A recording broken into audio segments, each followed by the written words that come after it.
It's winter time.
Welcome, Vice Mayor and council members, members of the public. I call this regular meeting of the Albany City Council for November 18th, 2024 to order.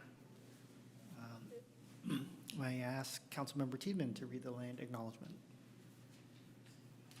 The City of Albany recognizes that we occupy the land originally protected by the Confederated Villages of Lashon.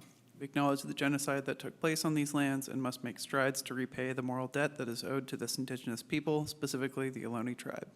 We thank them for their contributions, which have transformed our community and will continue to bring forth growth and unity. The City of Albany commits to sustaining ongoing relationships with the tribe and together build a better future for all that now make this their home.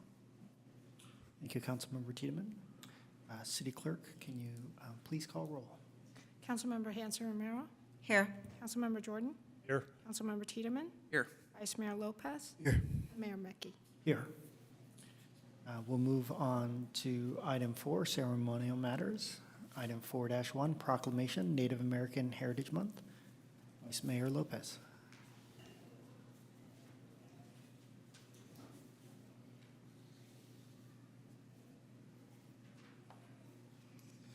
In recognition of Native American Heritage Month, November 2024. Whereas on August 3rd, 1990, President George H.W. Bush declared the month of November as National American Indian Heritage Month, thereafter commonly referred to as Native American Heritage Month. And whereas National Native American Heritage Month is a time to celebrate the tradition, languages, and stories of Native American, Alaskan Native, Native Hawaiian, and island communities, and ensure their rich histories and contributions continue to strive with each passing generation. And whereas National Native American Heritage Month recognizes indigenous peoples past and present and honors tribal sovereignty, promotes tribal self-determination, and upholds the United States Treaty responsibility to tribal nations. And whereas the United States government has not always delivered on its promise of equal dignity and respect for Native Americans, for centuries, broken treaties, dispossession of ancestral lands, and policies of assimilation and termination thought to decimate Native American populations and their way of life. And whereas despite this painful history, indigenous people, their government, and their communities have persevered and flourished. And whereas Native Americans have made immeasurable contributions to our country and local communities as teachers and scholars, scientists and doctors, writers and artists, business leaders and elected and public officials, members of the military, and so much more.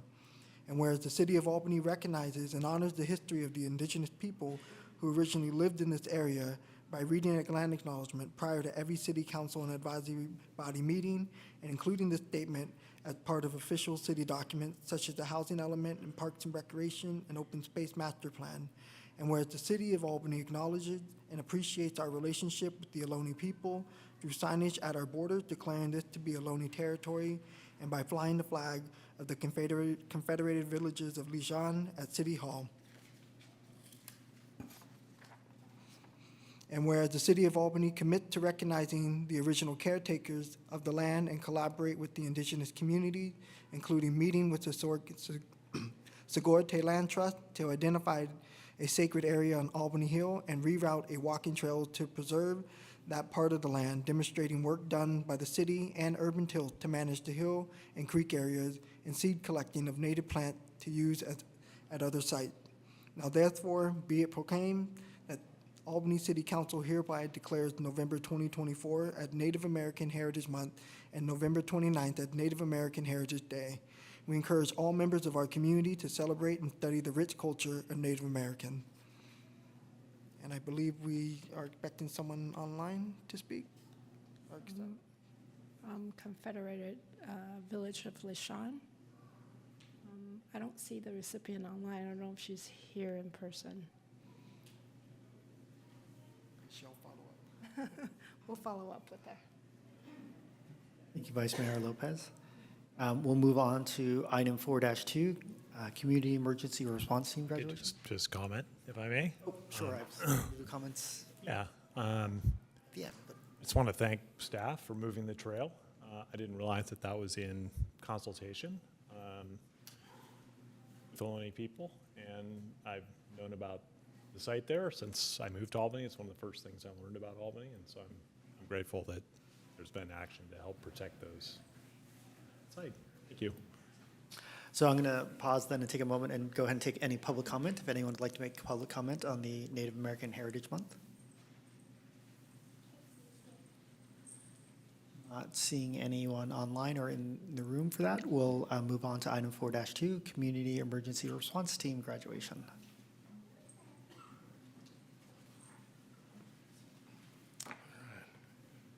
Good evening, Mayor and Council. One of my favorite things to acknowledge twice a year is the graduation of our CERT classes. These community members have taken it upon themselves to get the community emergency response training. It's 8 sessions so over 8 weeks that they're taking time from their families to help themselves, their families, neighbors, and the community as a whole become more resilient. So it's a great program from my perspective, because it forms a safety net for the fire department, police department, public works to handle those low-level type issues that seem like mundane, no big deal, until a bunch of those happen, and now we've got a real problem.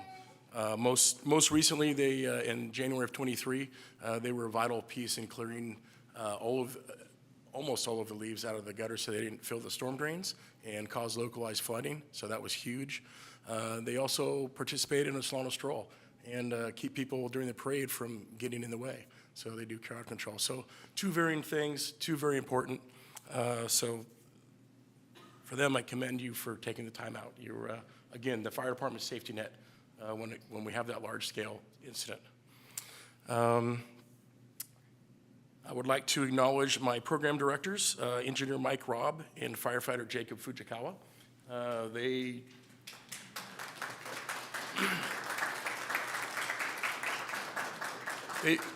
They put together their curriculum to make sure that our instructors, Susan Yeaman and Bill Springer, have the ability to seamlessly run the classes and get our folks trained.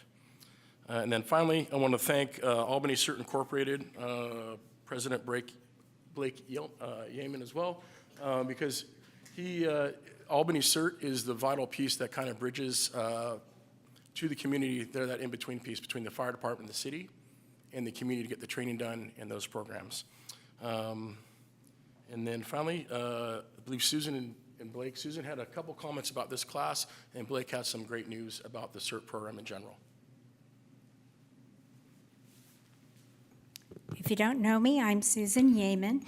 I just want to say, every time I teach this class, every spring and every fall, I am so deeply moved by the commitment of our citizens that really, really invest themselves in learning this material and taking it back to their neighborhoods, and it snowballs. So it's not just that these people are trained, they will go back and motivate people in their own areas.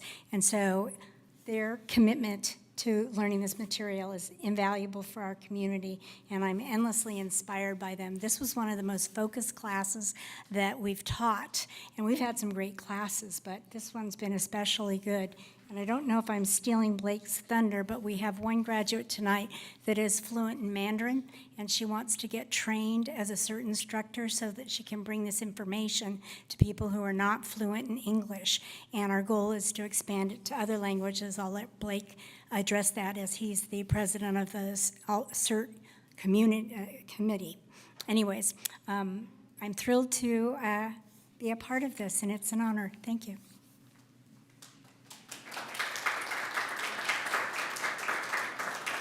So I'm Blake Yeaman. I'm also a CERT instructor and the CERT Inc., Albany Cert Inc. president. And one of the things that's very interesting I want to share with you and the citizens here of Albany is that there was a Cal OES grant that comes up every year. And so we applied and we were awarded a $25,000 grant to do that. We had done one with PG&E and got that before. And our focus was to deliver CERT training in a non-English language, because we have non-English speaking residents here that need to understand how to be part of the community. More people that are prepared with similar knowledge, it makes it less people we have to take care of.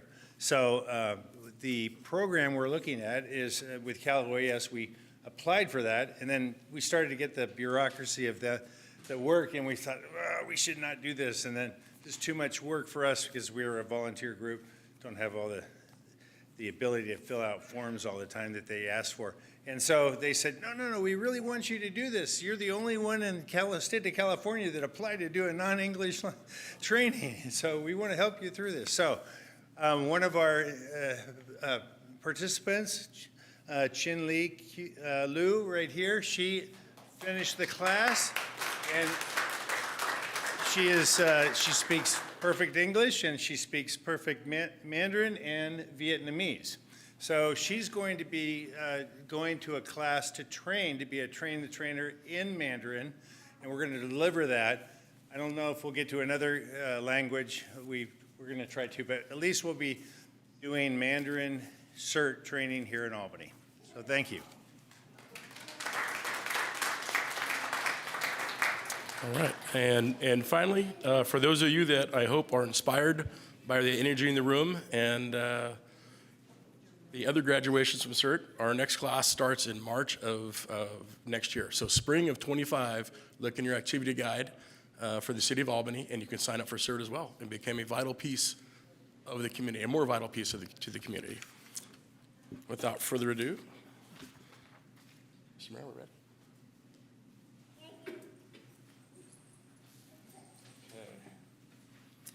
All right. Deb is not here. Sorry. Not everyone can make it, Alex Dimitron. No? Okay. All right. Israel Figueroa. Sorry. All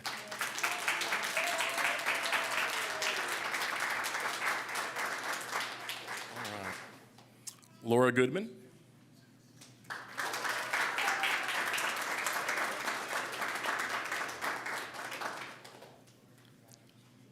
Maggie Goodman.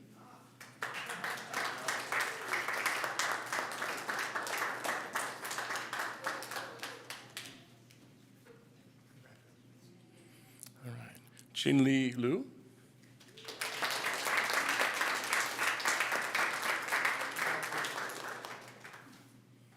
Peter Moss.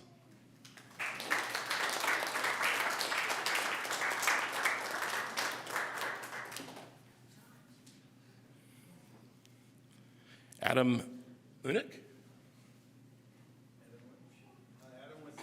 No? Okay, 3. Heather Nelson?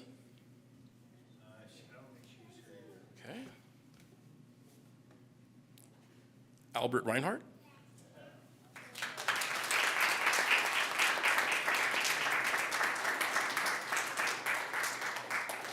Cherie Pearson?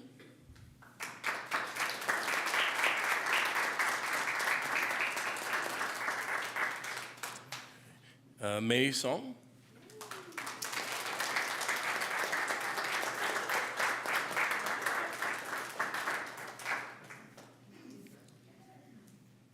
All right, and now the city clerk will administer the oath to everyone.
Yeah, as long as you're in front of the, yeah.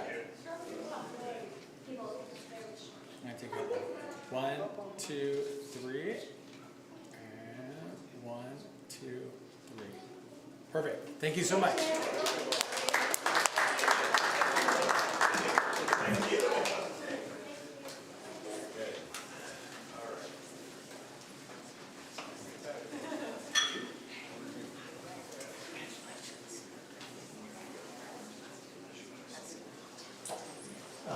I'll open up to any public comments, anyone online or anyone in the room that would like to comment on the CERT program. Not seeing any comments online. I'll bring it back to council. I just want to say how grateful to our community that you guys really jump in there, get involved, to all of our city staff who helps put this on. It's just really one of my most favorite parts being here on council is getting to watch the CERT graduations. And I'm always so excited and very happy and very grateful to everyone.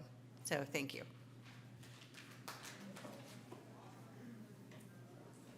Not seeing any other comments. Thank you, Councilmember Hanson-Romero. I will second your praise of both staff's efforts, CERT's organization's efforts, and particularly our members of the public that have stepped up to help us in emergencies. With that, we'll move on to item 5, City Manager's Report. City Manager, may the council have your report. Thank you, Mayor. A reminder that our active transportation plan is underway with initial input due November 26th, which is right around the corner.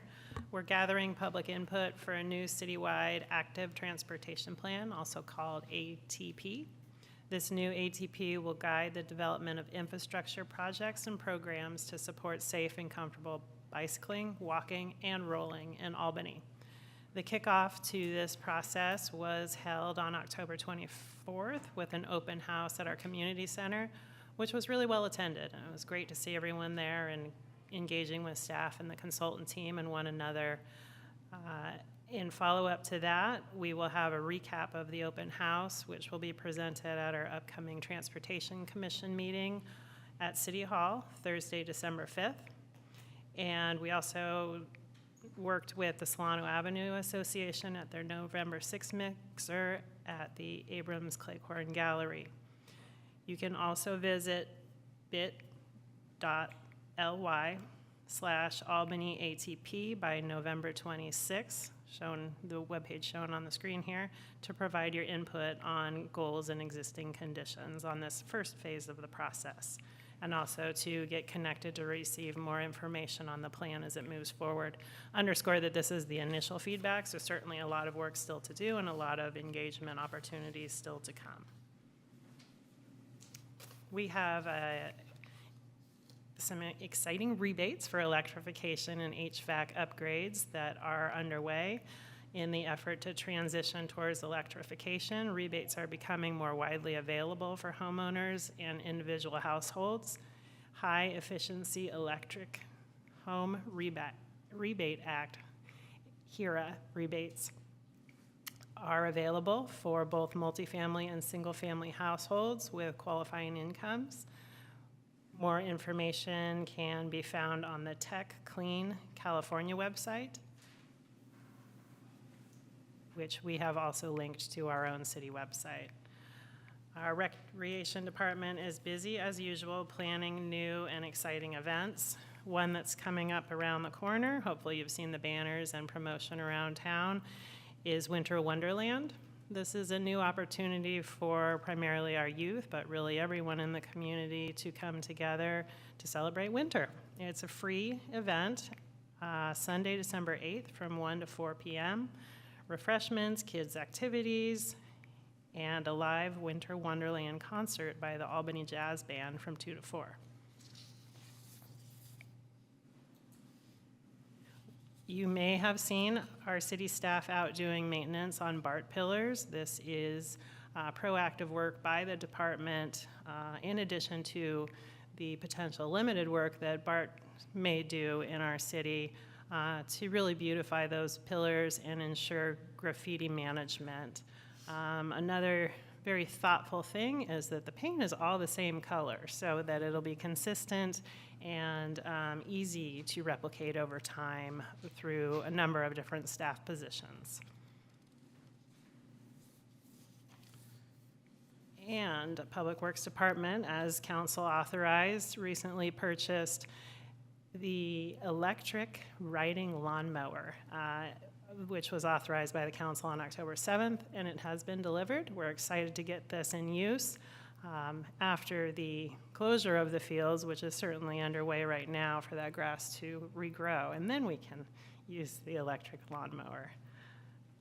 If you are a user of the Memorial Park Dog Park, please note that this park is under improvements, which are very well-deserved and exciting to have these Prop 68 funds, which have been a work in progress. Thank the community for their patience on this, and the project will begin November 12th. So please be advised of that. There may be some limitations on the park usage during some of that light construction. Also, for those familiar with our Buchanan Bridge connected to the freeway and other areas, that repair has been rescheduled, unfortunately, due to rain. Weather permitting, we're looking towards November 25th or 26th. This is primarily to repair the pavement in that area. And that completes my report. Thank you, City Manager. If anyone would like to ask questions about or comment on the City Manager's report, those online, please use the raise your hand button. And if anyone in the room would like to speak on the City Managers, please raise your hand. Not seeing anyone in the room, anyone online?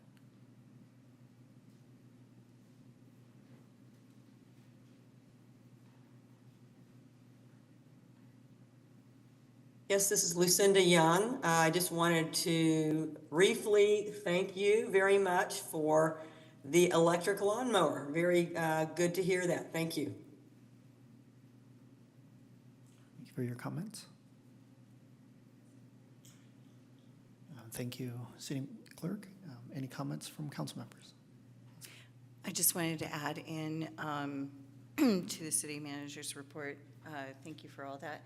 I wanted to also mention that the City of Albany is also part sponsorship in the Winter on Solana, which is happening the same day as Winter Wonderland. So you'll be able to go both back and forth around the same times and have different activities on the same day. So it should be a great day for the city. Thanks. Thank you for that update. Not seeing any other comments or questions from council, I will move on to item 6, Go to the City. On Go to the City, this is for attendees to provide council comments, information, and questions on an item that is not on the agenda. If you're online, please use the raise your hand feature. If you're in the audience, please fill out a comment card if you have not already done so. By state law known as the Brown Act, the council cannot discuss items that are not on the agenda except under extraordinary circumstances. Rather, items raised may be referred to a future agenda or to staff for comment. So we have Celeste, Stephen, and Dawn.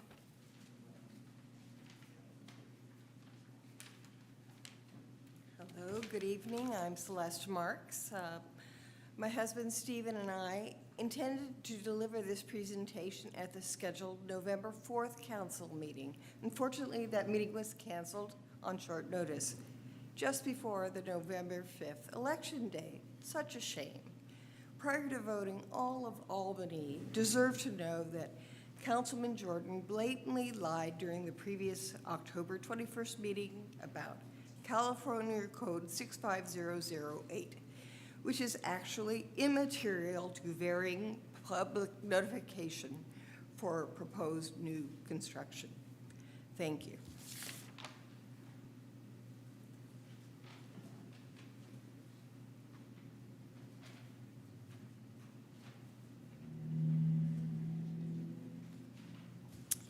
Yes, good evening. I'm Dr. Stephen Alpert.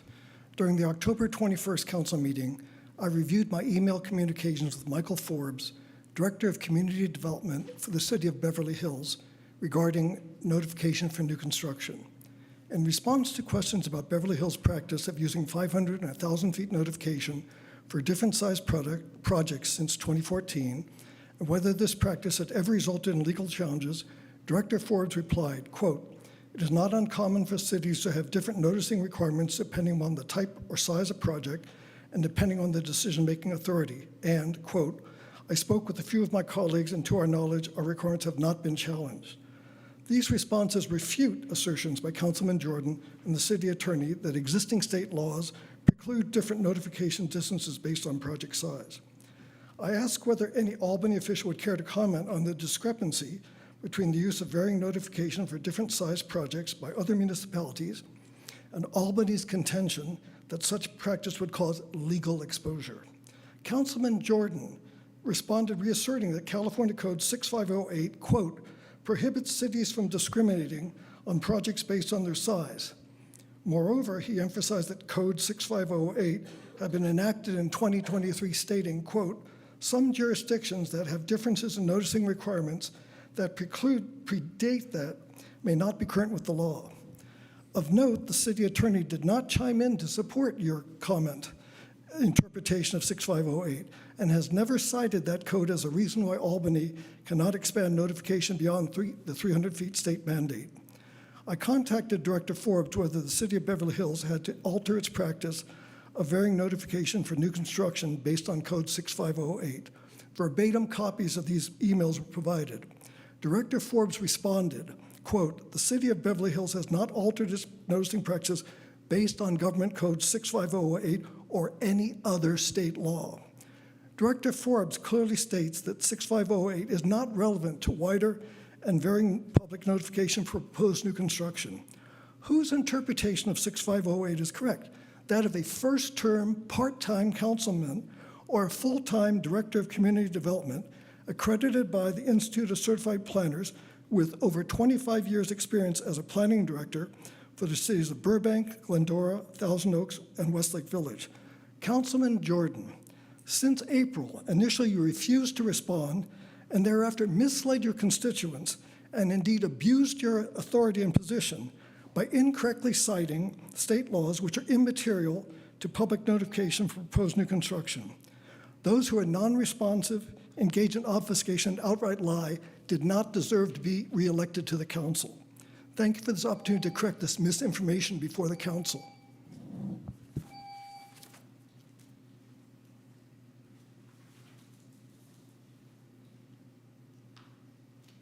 Good evening, this is Lucinda Young. I'm an Albany resident and a member of the Albany Climate Action Coalition.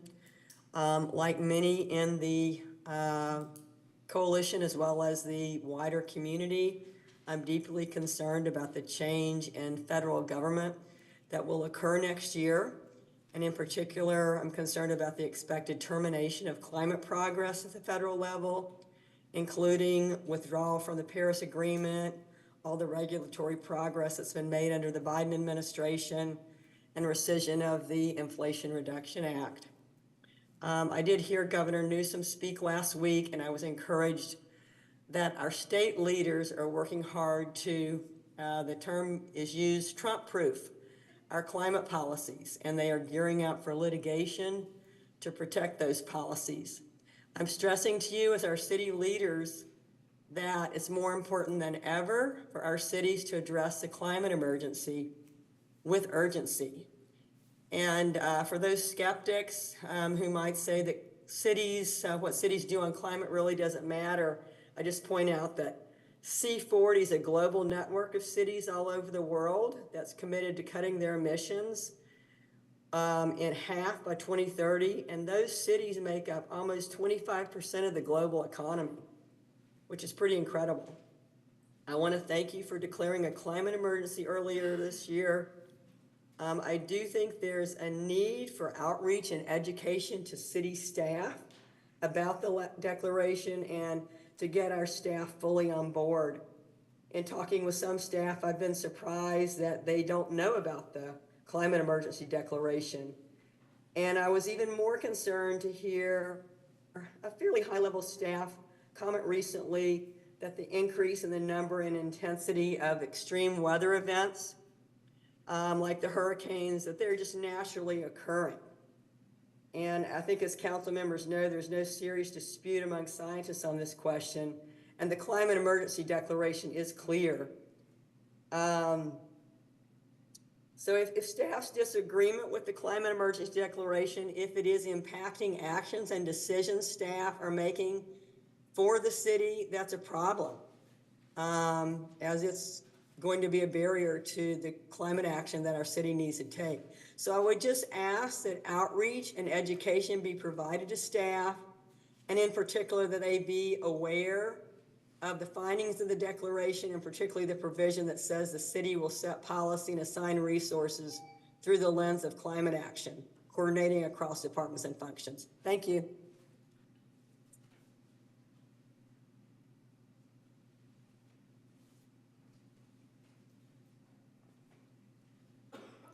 I had a few things that I just wanted to bring up. First of all, the CERT training, I didn't get my hand up fast enough, so I just want to say that I really appreciate the CERT training and that there's going to be one in Mandarin, but I would encourage the way that it's advertised to use a term other than non-English, as if there's a binary English and then all the other languages. And one term I found is languages beyond English, so I just would encourage a different terminology. But the main reason I came to the meeting tonight is I wanted to talk about two concerns I have. One is term limits.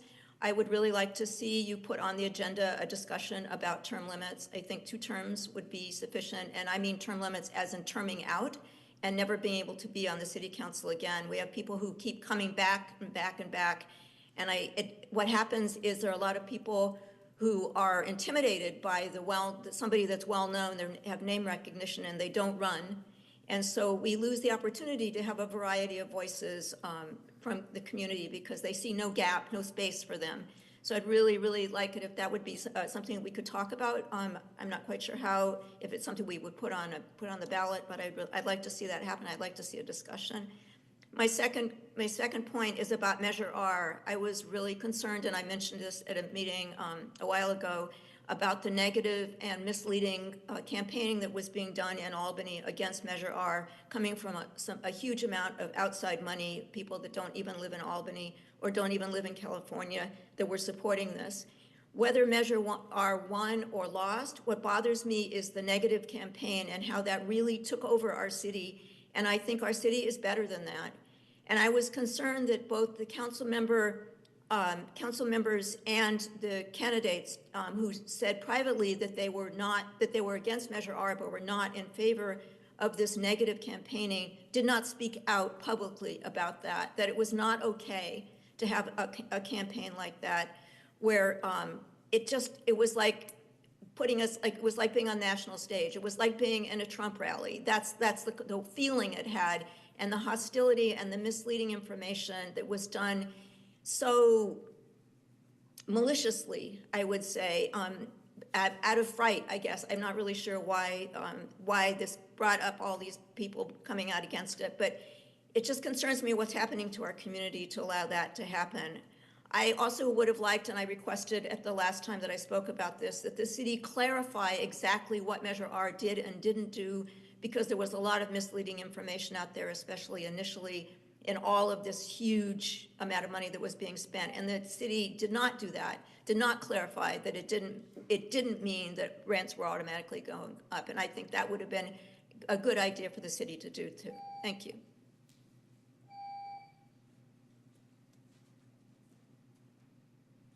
Thank you for everyone who provided comments today. I did not note in particular any specific questions for staff. So with that, I do thank everyone for providing comments today, and we'll move on to item number 7, consent calendar. Items on the consent calendar are considered to be routine by the City Council and will be enacted by one motion. By approval of the consent calendar, the staff recommendations will be adopted unless otherwise modified by the City Council. There will be no separate discussion on these items unless a council member or a member of the audience requests removal of items from the consent calendar. Do any council members wish to pull an item for discussion?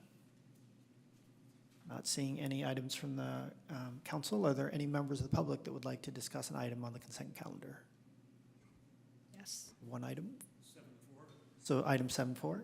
And online, do we have anyone online? No. No one on online. So item 7-4, conflict of interest code update.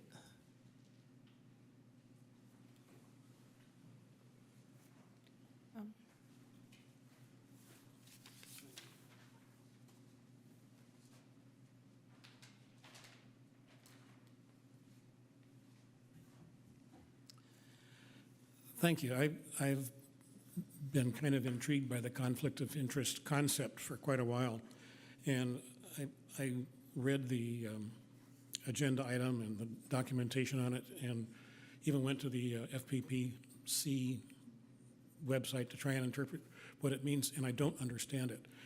And in reading the resolution that is in this agenda item, I don't understand it.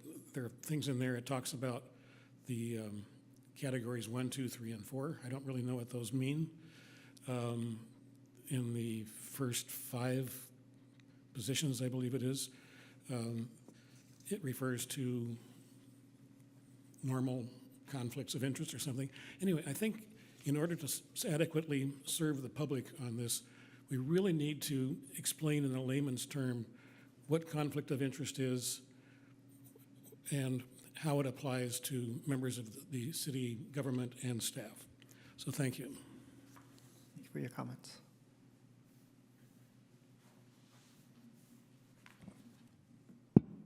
Hi.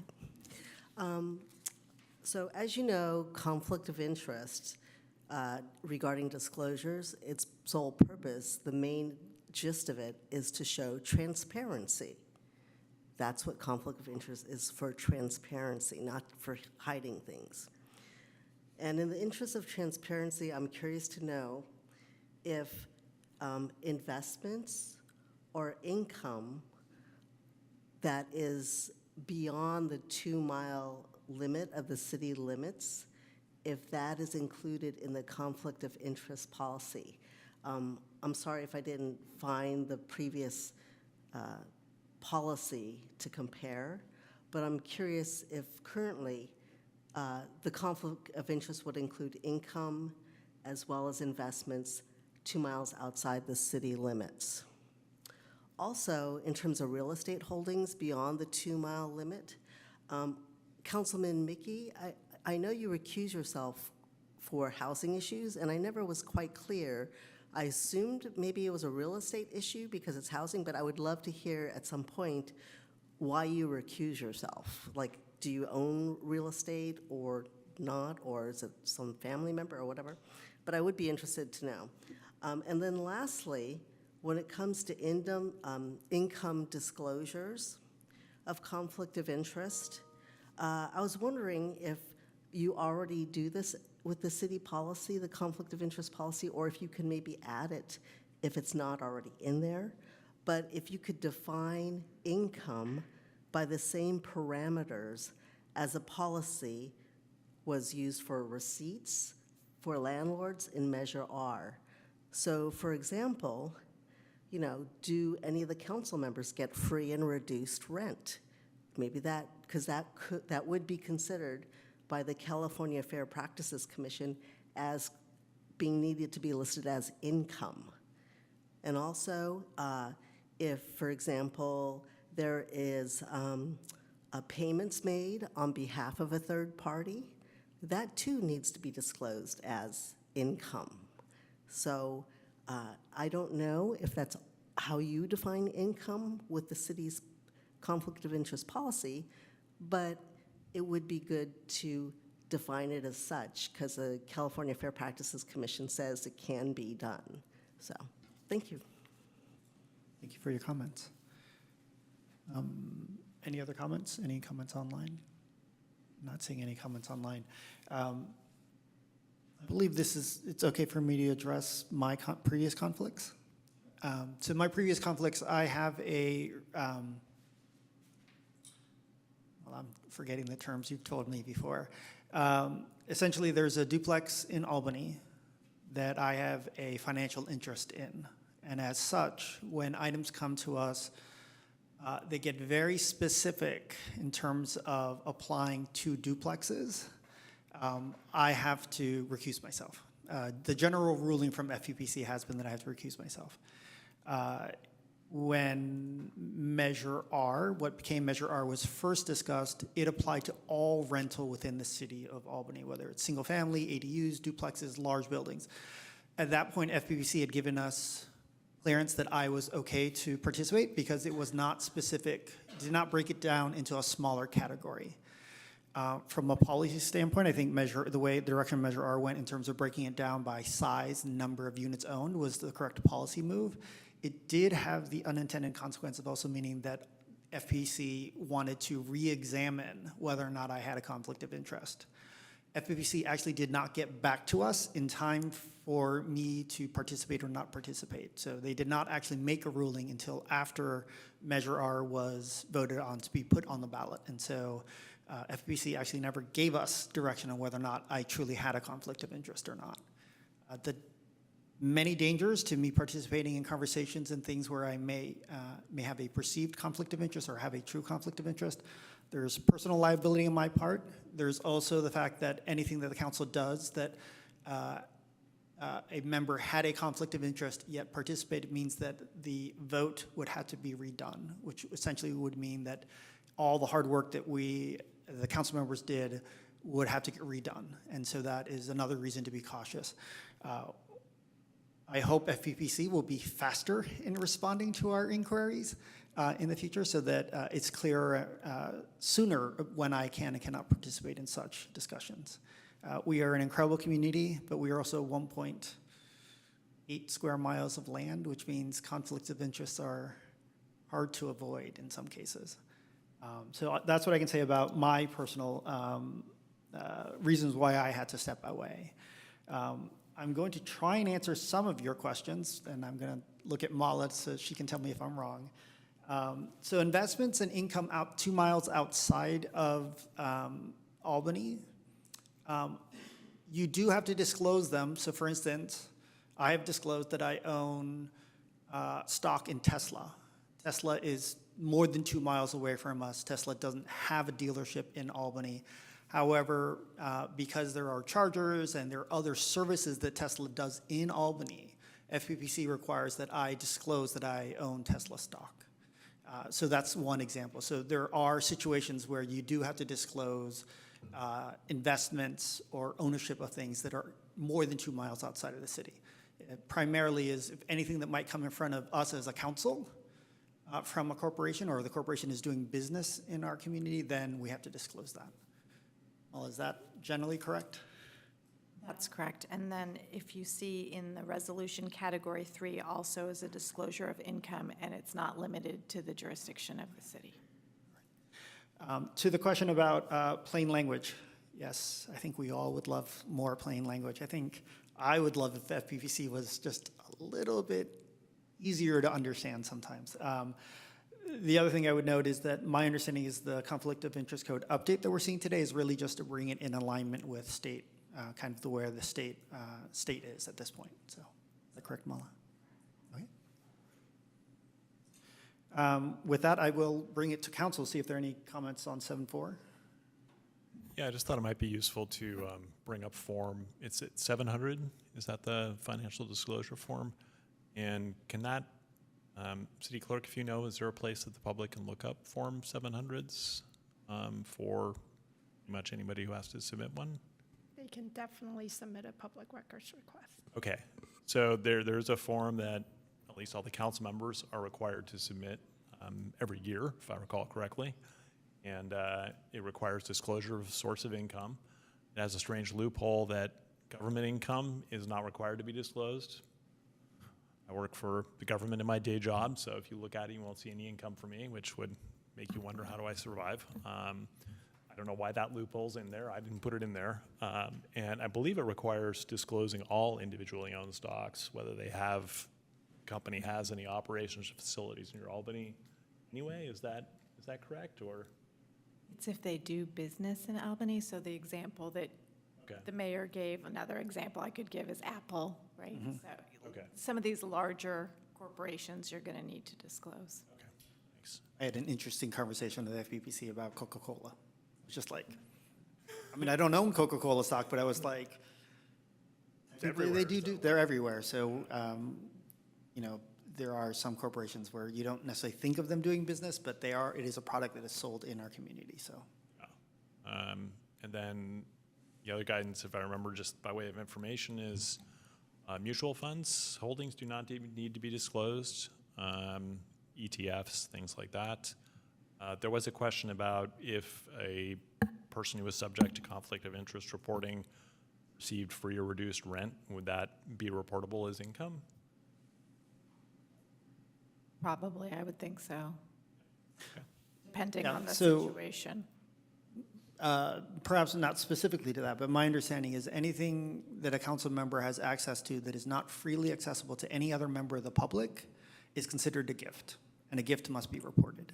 So in the scenario of 50% off the rent for whatever reason, if that is not publicly accessible to any member of the public who had applied for that rental property, then it would be considered a gift, and as such should be reported. Is that reported on Form 700 or what as well, or is that a separate form? It's reported on the Form 700 on the form for gifts. Okay. And if say a council member got a gift mid-year, would they only have to report when the annual reporting came up, or would they report mid-year? It's an annual reporting, unless you leave office or assume office, you know. Okay. As you can tell, I haven't gotten any gifts.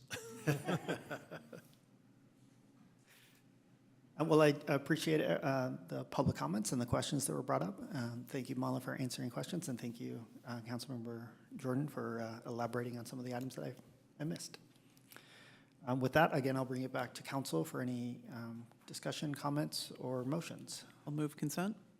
Second.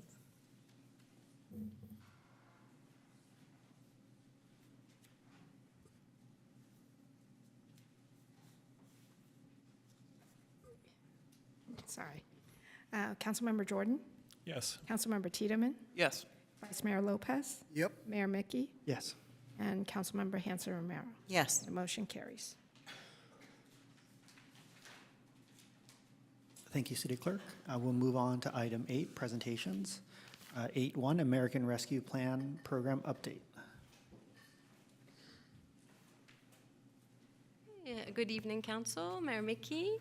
As suggested in the U.S. Department of Treasury guidance, the Council is to receive an update annually on the Federal American Rescue Plan Act, or ARPA, funded programs.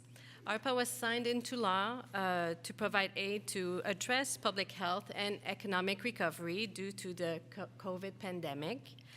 This evening's presentation is a status update on the Council's approved temporary programs funded with ARPA, since the last update provided in September 2023. Staff will continue to assess all ARPA-funded programs over the next year. As we get further away from the pandemic, we may find that there is ongoing need in our community for some programs to continue. Staff is planning to bring to Council a comprehensive overview and assessment of community services program, budget, and most pressing needs in September of 2025, so about a year from now. And as we get closer to the limit, to the spending of the funding, which is December 2026. I will now turn it over to Kate Miller and Brennan Brown to provide an update on the temporary COVID public assistance and small business assistance programs. Thank you. Good evening. My name is Kate Miller. I'm a Recreation and Community Services Supervisor, and I've been working on the implementation of the American Rescue Plan Act, or ARPA, public assistance program since 2022, and I also assist with our Albany Cares program. And I appreciate the opportunity to come back and provide you with an update after another year of implementation of the ARPA funds. So as a brief reminder, the city received $4.7 million in ARPA funds to assist individuals, households, and businesses within the community that were impacted by COVID directly and or from the ongoing social, health, and economic pressures that resulted from the pandemic. And as you know, the ARPA funds have already been allocated to a range of programs, but we do have until December of 2026 to expend the funding, and we've spent about 62% of the funds already. Oh, I'm sorry, is it? 62% of the funds. Sorry, can you hear me okay? Okay, I'll try to speak up. So as a reminder, the City Council appropriated nearly $1.7 million for the COVID Small Business Assistance Program, $3 million for the COVID Public Assistance Program, and $30,000 for IT infrastructure projects. Next slide, please. Thank you, Ann. So I'll speak briefly about the status of our public assistance programs, and then Brennan Brown will give an update on the small business assistance programs. Generally, I would say the ARPA-funded public assistance programs have had varying timelines for implementation. Overall, though, they've been very well received, and participation has grown and remained steady since 2022. These various public assistance programs have allowed Albany Cares to provide an expanded level of services to community members and have given us a real opportunity to better understand what issues residents are facing and be able to offer a range of direct assistance options. Next slide, please. So to get into some details of the programs, the Community Grocery Program has been running almost 3 years now. That was our first program that we kicked off. About a year ago, the program transitioned to providing grocery cards to low-income residents instead of grocery bags. Each month's gift card becomes available on the first Friday of the month at the community center. And this change has been very popular and has allowed us to serve many more households in this last year. We currently distribute over 200 $75 grocery cards each month to households. And additionally, we provide a $25 gift card to roughly 50 low-income seniors that participate in our Mercy Brown Bag program at the Senior Center. This program will be phased out at the end of this year. While there's definitely a great need, it is a high-cost program. We have informed residents with advance notice and been sharing information about local grocery programs that they can access and encouraging them to contact Albany Cares if they need additional assistance during the transition off the program. The Friendship Subsidy Program started in 2022-23 school year and provides low-income children participating in the city's Friendship Club after-school program with subsidies, discounts off their tuition. And then starting in the summer of 2023, subsidies have been made available for summer and seasonal Friendship Club camps, as well as our junior counselor program. And that expansion has resulted in many more households benefiting from the subsidy program. Overall, we've provided 121 subsidies across the various programs. That's not an unduplicated count, as some households or students have participated in multiple programs and programming. This program has been very popular, though. We plan to run it through 2026.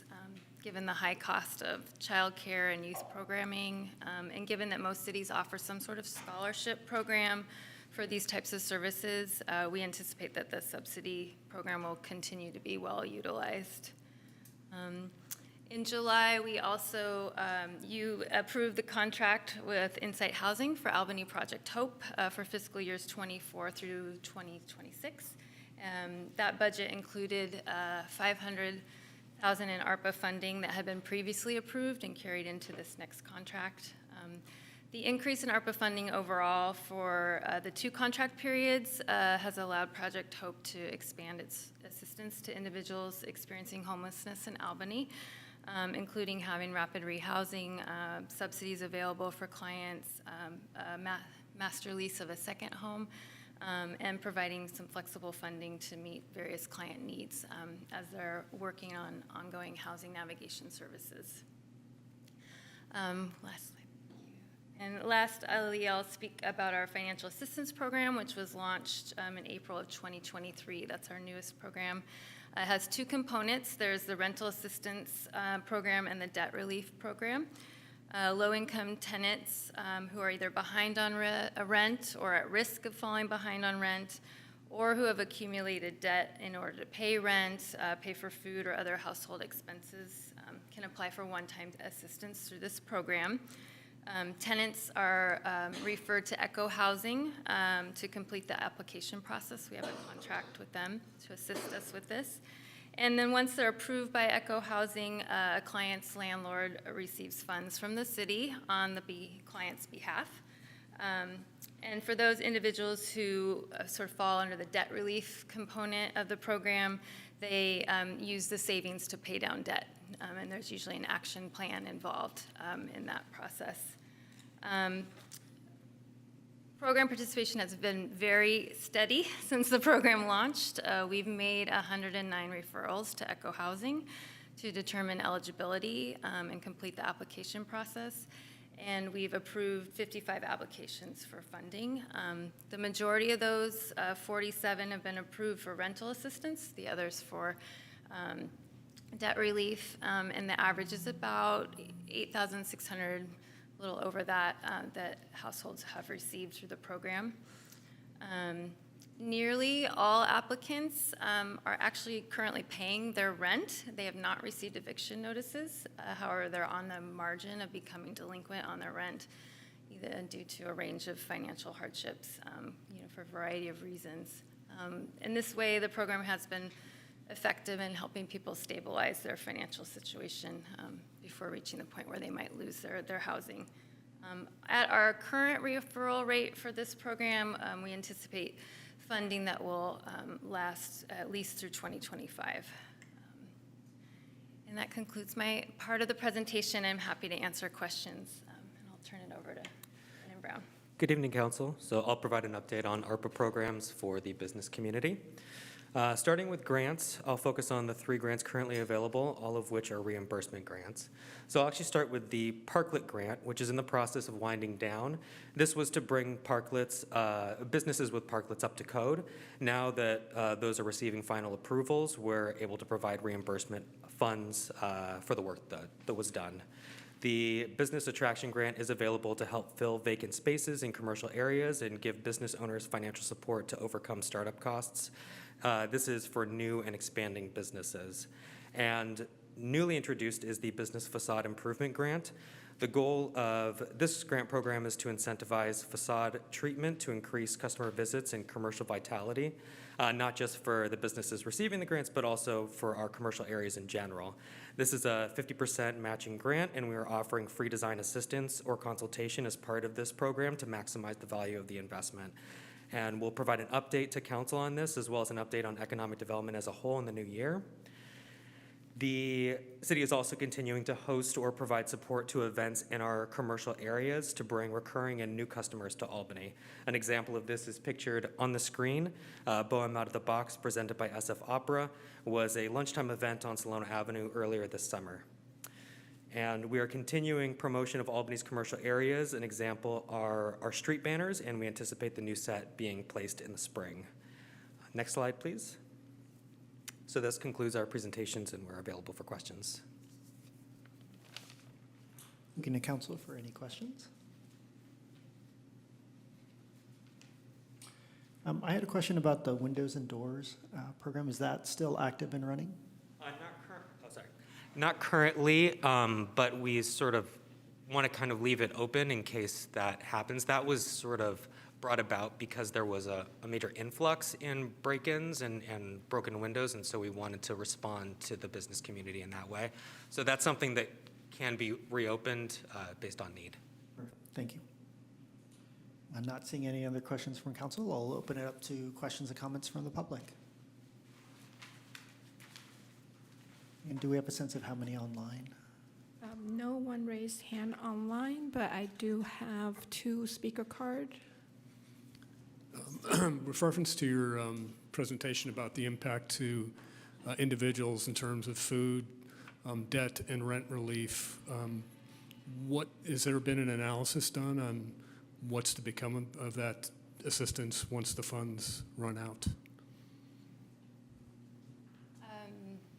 I can answer directly. Do you want me to leave now? Microphone, please. How does it, do I need to wait? Oh, okay. All I the guess I'm done. I questions just go wanted to through, ask or that. do I? I just wanted to ask that question and have you respond to it. Okay, So, thank you. go. Make a note.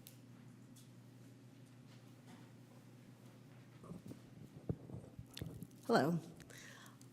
I had a question regarding the different categories of funding, the different programs. I was wondering if you have currently, what is the total amount that has been allocated to that program, and what % of that money has been already spent? I saw what it was in aggregate for the programs, for the support programs, and then the aggregate for the business. But I was wondering if you could provide, that breakdown per category. And then the other thing I was wondering is for the financial assistance program, maybe I misread it, but I could have swore it made some reference to inquiries and applications have slowed since the program launched in 2023. And so I was kind of surprised to hear that demand for, with inquiries and applications has slowed. So I'm wondering if maybe this funding would be better directed towards business attraction grant efforts, and if there's that ability to kind of reallocate some of the program funding in these buckets, because with the Golden Gate Fields, no longer a source of revenue for Albany, I think we're in desperate need of trying to find ways to attract business and revenue to our city. Also, it's not clear.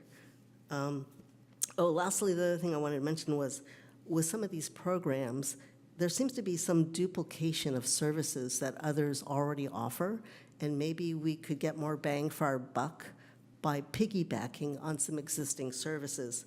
For example, like the community grocery program, even though you mentioned it is going to be sunsetting,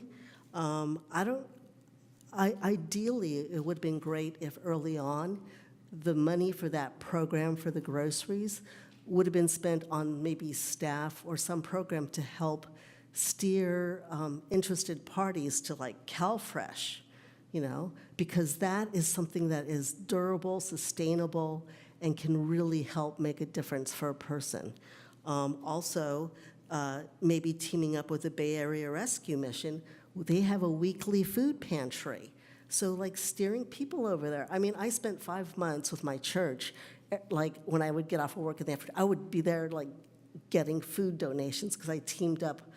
Our church is in El Cerrito, but I teamed up with 2 El Cerrito schools to also help them collect food during that period. And another duplication is maybe Albany Project Hope. There are other agencies that have higher success metrics than our Project Hope. For example, like Adobo, or maybe the Bay Area Rescue Mission.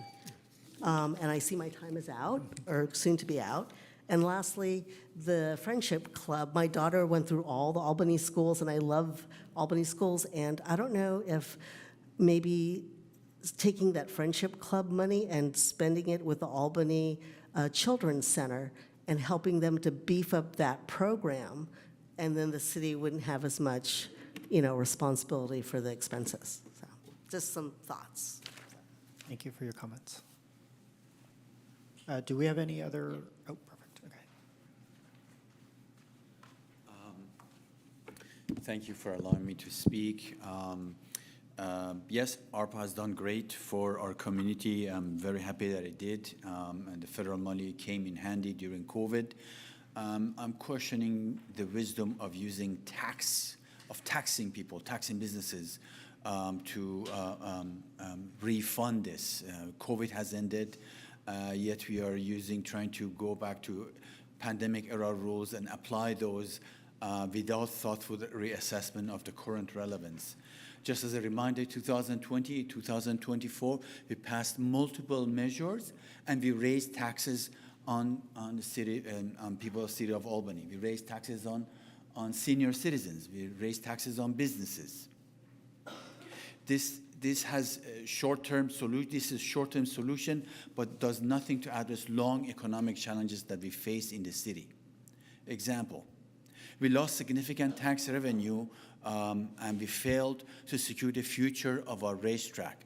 Huge oversight from the city. We can dwell on what happened in the past. We now face the possibility that the land will be handed over to state or federal government. Thereby, the future generations of Albany residents will be robbed of tax money, revenue that will come from that land.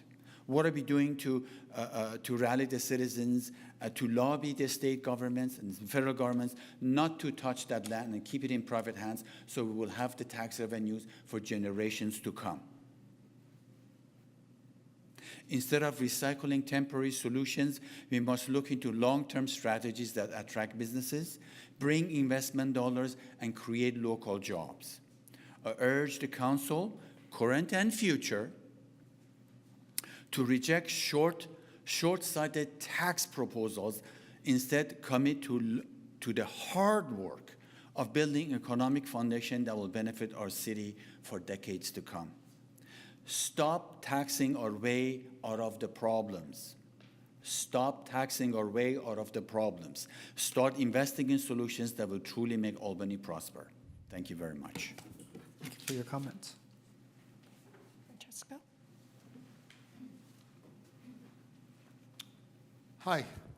I'd like to get more information about the 55 tenants who were helped by the program. Specifically, I'd like to know how much money was they benefited by, and in what years they benefited. So we can kind of see over time whether there was a year during COVID where this assistance peaked, and whether it is continuing at the same level, or is it no longer, just so that we can see how it has been acting, because it appears to me that I would think that the need that was greatest and was justified was during the COVID years. But with the 55 number just was kind of thrown out there, like lumped all together. So I think we deserve a kind of a breakdown year over year, who was helped or how many were helped and by how much money it went to help them, because it was a good thing to do. Thank you. Thank you for your comments.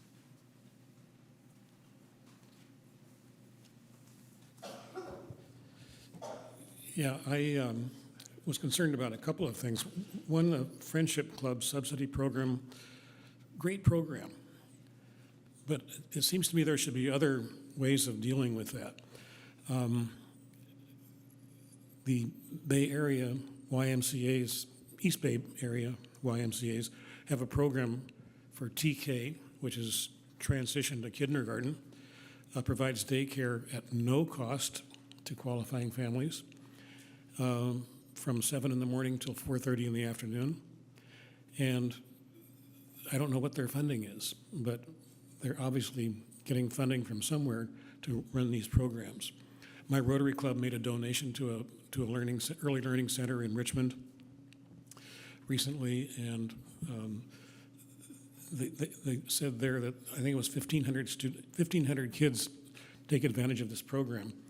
And there's obviously that program. There are other programs available, I'm sure, that could make good use of whatever funds are available. So I urge you to look into things like that. Maybe you have, maybe you haven't, but I urge you to consider that. Second thing that popped into my mind as I was reading through this document was the rent subsidy. And I see it was $3,500 a month rent subsidy, which seems very, very generous.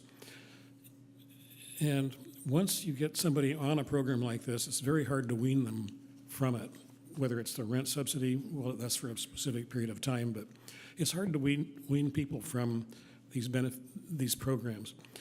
I have firsthand experience. We have a couple of grandchildren in college, and we said we'll give you a monthly stipend while you're in college. And lo and behold, it's taking much longer than we anticipated for them to graduate from college. So I urge you to keep that in mind as well. But I think the programs are good. You need to find a way to, if the community at some point wants to continue these programs, you need to find a way to properly fund them. Thank you. For your comments. I'm not seeing any online comments and not seeing any other additional comments in the room. I'll come back and maybe first I'll try and answer some of the questions, and then I'll pass them on to staff. I want to clarify that tonight we're not talking about new taxes. These are not new taxes. This is from the ARPA funds, so these are funds that were already assigned to the city. My understanding is that the council has directed staff to generally put funds into different pots and different programs, but that there is flexibility in the ability to move funds between different programs as needed. Is that okay? So that is correct. Let's see.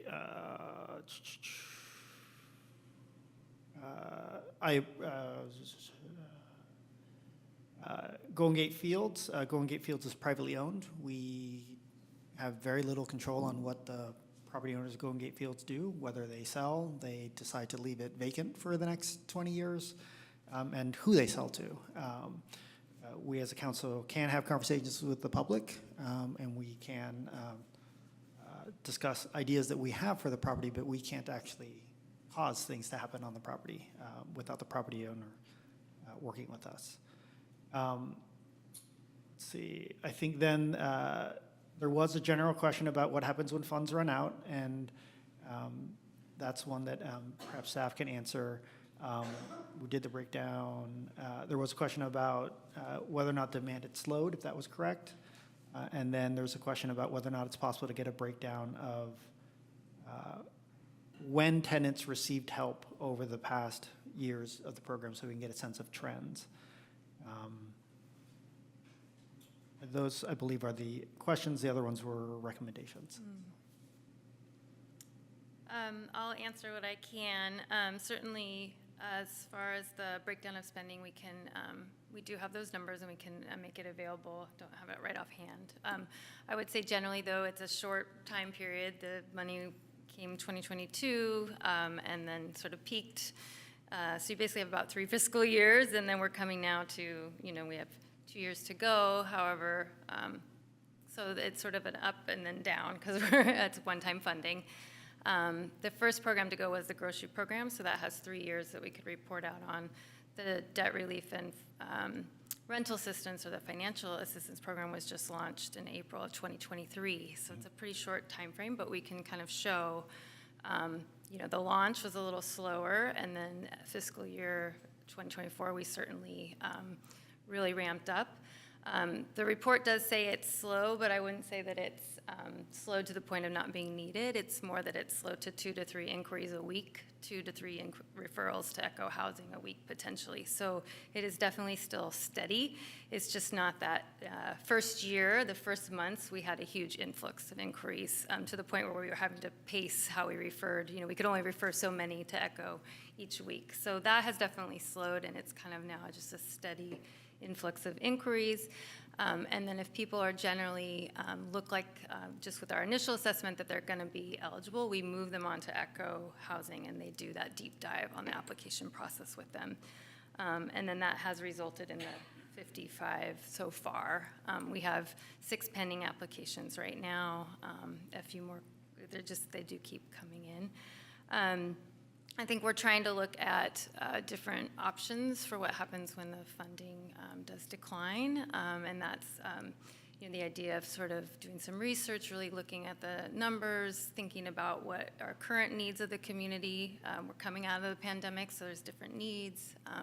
We are in a high-caste city and area, so the needs are sort of definitely present. But what would be the best option to fill some of these needs?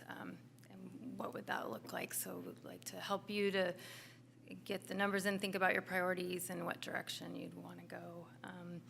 Certainly wanted to address the question about weaning people off. I mean, especially with the financial assistance program, it's very clear from the beginning it is one-time assistance per household.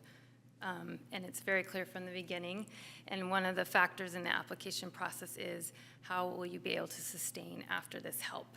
We don't want to create a Band-Aid situation where in 3 months you're still, so there is a whole kind of financial counseling component to it, and really looking at your, how can you kind of weather this hardship? How can you best use this assistance to help you kind of get to a more stable place? And then it's often, people find themselves having to, they have to figure out additional means to keep living in this very high-cost area. We do try to connect people with additional resources. That's part of Albany Cares' work. And that does bring me to that last point that I do remember about the duplication of services. Certainly with the food program, we have brought in CalFresh, Alameda County Social Services a couple times to talk with people to try to get them signed up if they're not already. Providing information about our local food programs. There's a couple very big programs in Berkeley and El Cerrito, and we try to connect those dots for people so they can use those services as well. And what is interesting to me is a lot of people use those services and also get our grocery card once a month, and with all of that, they're piecing it together. But we will continue to provide resources as much as we can to people, especially as that program comes to an end. There was something else, but I'm not sure if I got to it. I think that covered all the major questions. Okay. Thank you, staff. I'll bring it back to council for discussion. Councilmember Tiedemann. Thank you. Thank you, staff, for the presentation and all the work that goes into implementing all of these programs. I want to first appreciate that all of our ARPA funds are committed and in use right now, which is not the case universally. There are cities and counties that are rushing to get some of their ARPA funds committed before the deadline at the end of this year so that they don't lose them, whereas we put them quickly into action, actually helping our residents in very direct ways, which I'm very thankful that we did, and that our staff were able to figure out how to create these new programs and implement them efficiently, and that our council directed. I think it's important to acknowledge here that these are really important services that additional federal funding enabled us to provide, but they are no means ones that we should consider extra or goals that were nice to have for a little bit, but we can do without. These are programs that are helping people meet their basic nutrition needs, their childcare needs, their housing needs, to not become homeless, to or get back into housing if they've experienced homelessness. These are really, truly important issues that are not extra and are problems regardless of COVID. People were struggling with these things before COVID. They will be struggling with these things long after COVID. And I think it's incumbent on the city to try and find ways to provide these services in the future, because it's obvious that they are very much needed. I'm very happy with how we've been implementing them, especially the shadow debt relief and rental protection program, which I was very happy to help get started, and think has been proven to be very effective at keeping people in their homes, which is incredibly important. And the cheapest way to deal with homelessness is before it happens. So I very much support keeping that project going as long as it possibly can with the funding we have currently for it, and appreciate staff's work in doing so. Thank you, Councilmember Tiedemann. Vice Mayor Lopez. And then I thank you, Councilmember Tiedemann, for your comment, and thank you, staff, for your presentation, and folks in the public for your comments and contributions as well. Something that Councilmember Tiedemann has said has sparked something that I feel it's really important to emphasize, that yes, these funds trickle down as a result of the pandemic, but as Councilmember Tiedemann acknowledged, these issues of people being cost burdened were happening before the pandemic and will continue to happen after the pandemic. What the pandemic did was expose that we as a society are failing our most vulnerable individuals and families, and that sometimes people who needed such services, it wasn't because there was a direct relation to the pandemic itself. It's just that finally there was opportunity for folks to not stress as much about this potential reality of having to relocate or end up homeless. And if I may, I'll give a very quick example. Before I was elected, my partner, she had fallen down the stairs and had a severe multi-fracture while she was, and this was 3 weeks before she gave birth to our son. It had nothing to do with COVID, but because she was injured, she couldn't work, and we lost a significant amount of income for our household because I operate off of a grad student salary. And we were getting little help from the state because the state is under-resourced, and we were not getting any help from the county when we were trying to talk with CalFresh because the county is understaffed and under-resourced. There was a hot minute, I will acknowledge, I was really pissed off with the folks at the county. And I do thoroughly appreciate the comments, the suggestions, though, that there be better wraparound services, that folks be more aware about services like CalFresh. I think that's very important. CalFresh is a very beneficial program, but I think it also more or less exposed, on that same parallel of exposing issues as we as a society failing folks and failing people who want to do good work, but the pay is inadequate with the amount of stress that they deal with and the intake that they deal with.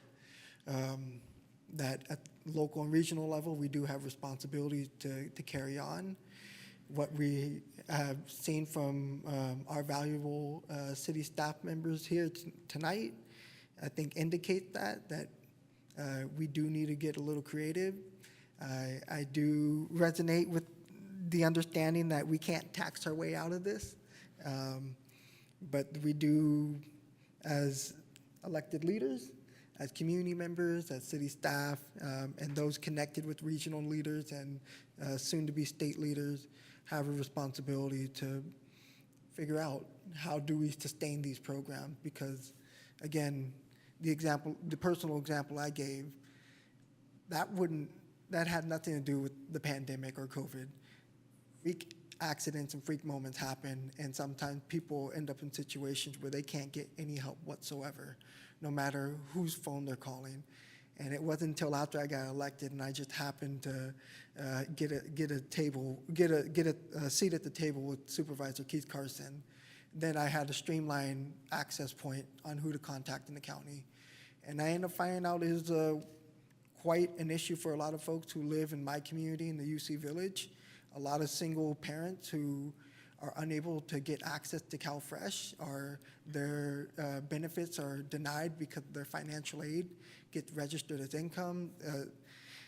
Neither here or there right now, but just to emphasize to Councilmember Tiedemann's point that these are issues that have happened prior and will continue to happen. And as we're hearing and seeing, 55, not an insignificant number. And if I heard correctly, there were over 100 applications.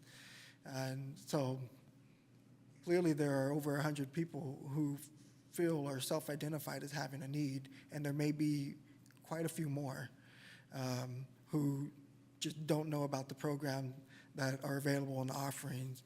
And that's another subject that we need to take on around outreach. But again, thank you for your report, and thank you, public, for your suggestions and comments. I think we all take that to heart on how we should be when it comes to being creative around sustaining some of these initiatives. Thank you, Vice Mayor. Any comments?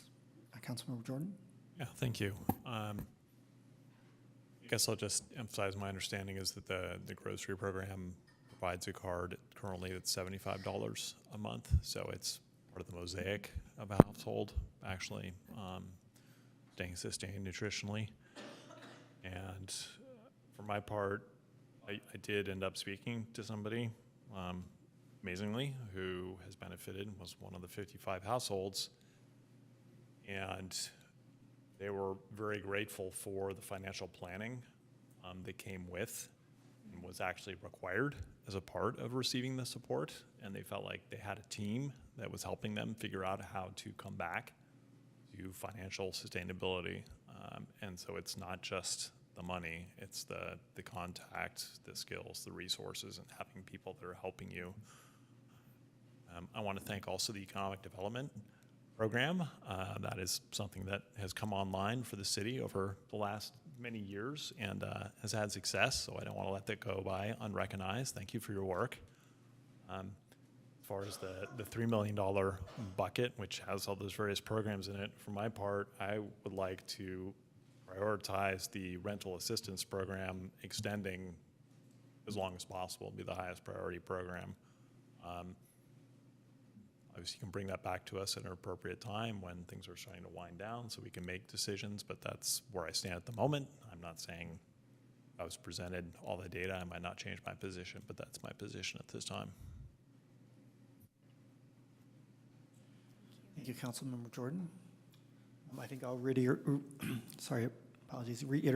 what other council members said, and really appreciation for staff and all their efforts. And I think the incredible programs that you put in place were not only addressing the immediate need, but also helping these individuals plan how are they going to be able to stay in the house that they're in, how are they going to be able to stay out of debt. And I think that's hugely important.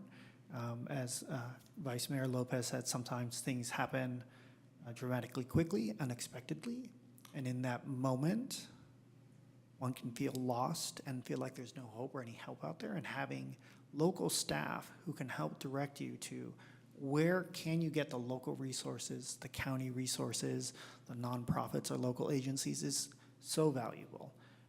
And as a person who can speak personally through multiple experiences in the past decade of being in unexpected situations and not knowing about the resources out there, having someone there, helping you understand in that moment of crisis when your mind is thinking about a gazillion things. Someone who can bring clarity to you to help you understand what are the steps you can do. What is the help that's out there is hugely important.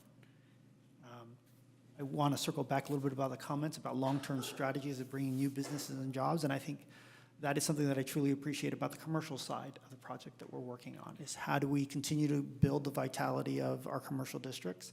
How do we continue to attract business, and how do we retain the businesses that we have here as well? Because particularly the Windows and Doors program was one that I was very keen on making sure we had implemented to help during the rash of break-ins and the rash of windows, the vandalism that was happening, particularly at a time when our businesses were struggling. There was not a lot of foot traffic at that time. So truly appreciate that. I appreciate staff's efforts at understanding how we wind down, how we move forward, how we have Albany Cares even more aligned to be able to direct our residents and members of our community to services that we may not be able to provide in the future, but are out there. And I will second Councilmember Jordan's emphasis that there is a real need to figure out how we can extend for as long as possible the rental and debt assistance programs. With that, I will thank staff for their presentation and all the hard work that you all been doing. I want to thank all the members of the public that commented tonight. I truly appreciate the comments and that you brought tonight to this conversation. Thank you. It is 8:30. I usually take a break at 9. Are we good to keep going till 9? Okay. 'Cause we're about to jump into 2 other items, so I think these might take a little bit longer. Let's see, we'll move on to new business. Item 11-1, review advisory bodies to the City Council.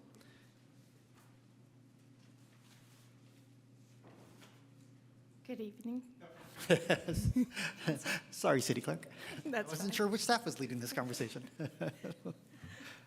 The item brought before you tonight is to conduct a review of the advisory body to the City Council to identify any changes in advance of the next 2-year term. The council has traditionally conducted this review about every 2 years, and the most recent one was done in November 2022. As shared in the staff report, there are currently 9 advisory bodies to the City Council. And for the review tonight, council may consider the possible criteria as included in the staff report.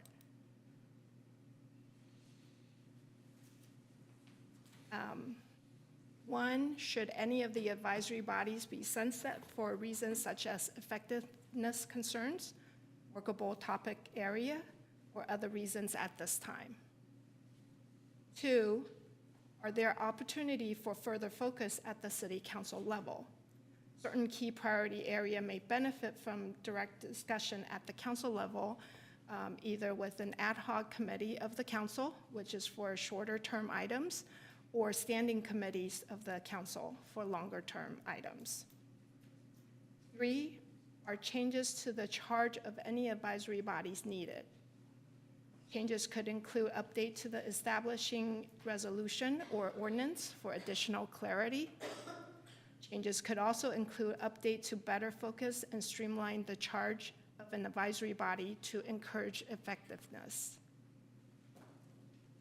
Or are there new priorities that may benefit from advisory body input? This could include establishing a new advisory body or evolving an existing advisory body, similar to how previously we had Social Economic Justice Commission, and it was transitioned to the Racial Equity and Social Equity Commission. 5, is the current appointment process and the number or type of appointments effective? The current process is each council member would appoint or recommend an applicant to the advisory body for appointment. And for bodies with 7 members, the additional 2 members are appointed by council as a whole. These 2 additional members are either 2 high school students or 1 high school student and then 1 adult affiliated with the student. It should be noted that there are some instances where a student may need to resign prior to the end of the 2-year term. This could potentially impact quorum from time to time. However, as stated in the resolution regarding student-affiliated appointments, one of the council's ongoing priority is engaging youth in local government. So these unscheduled vacancies can be addressed on a case-by-case basis depending on the time remaining in the 2-year term. In addition, staff recommends council to update the advisory body handbook, incorporating language on expectations for periodic or annual status report from advisory bodies to the city council, summarizing progress over the appointment term, and that the advisory body shall prioritize work to focus on helping further the city council's strategic plan goals. Lastly, it is recommended that the council provide direction on any changes to the advisory bodies at this meeting in advance of the upcoming 2-year term, particularly for incorporation into outreach by staff regarding the application period, which normally occurs in December.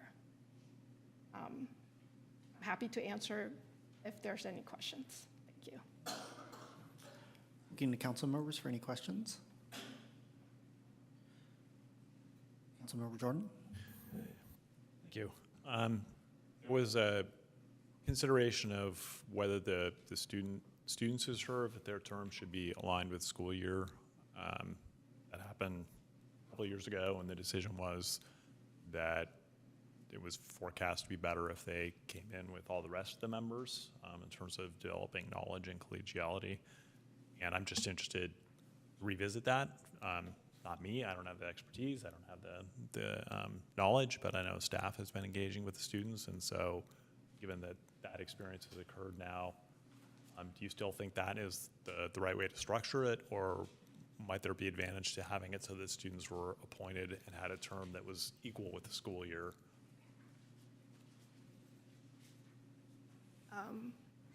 Just extemporaneously. For what I've experienced is it's not all the students that have that issue. Mm-hmm. So it seems like it's only seniors and not all seniors also. Oh, okay. Because it's seniors that go actually out of state that would do that. We have a few students that attends Cal that continues. Okay, great. Okay. We have students that either they attend City College, they attend, some attend Cal, but live at home. Yeah. And they still continue. Okay. So it isn't really all the students, especially if they're not seniors. Yeah. Okay, great. Great. So there's no problem really to be solved. Thanks. Not seeing any other council questions, I'll open it up for public comment. Anyone in the room that would like to comment on this item? We have Francesco, and do we have anyone online? No one online, and I have a few cards. Hi, I'm Francesco Papalia, member of the Financial Advisory Committee. I've been here before, and I would request again that you appoint within yourself, your own body, a subcommittee that can deal with specifically budget issues and unfunded pension liability issues. We need to come up with a plan, and I found that on the Financial Advisory Committee, there's a problem trying to communicate between the committee and you, because we're not supposed, we were told explicitly not to talk to our appointors and then bring it back, because then it would be some kind of a Brown Act violation where you could be discussing things that, anyway, so then, and I found that very problematical. Now, if you had a subcommittee that dealt with this specifically, then you could come to our meetings or present at our meetings, or we could send a representative or a report to you, and we could talk about it and hash it through and get your feedback. But we're having a very hard time getting feedback from the group and then being able to communicate to our fellow members. And so I just want to repeat again, I think we desperately need a 5-year plan or a 10-year plan to address long-range fiscal problems that could particularly happen now that we see the federal government trying to squeeze their assistance probably in the next 4 years to states and all kinds of programs locally and regionally. So how are we going to be able to adapt to that if we don't have a very clear plan? Thank you. Thank you for your comments.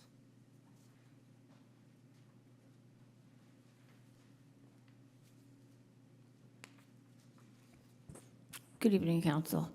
I'm Peggy McQuaid.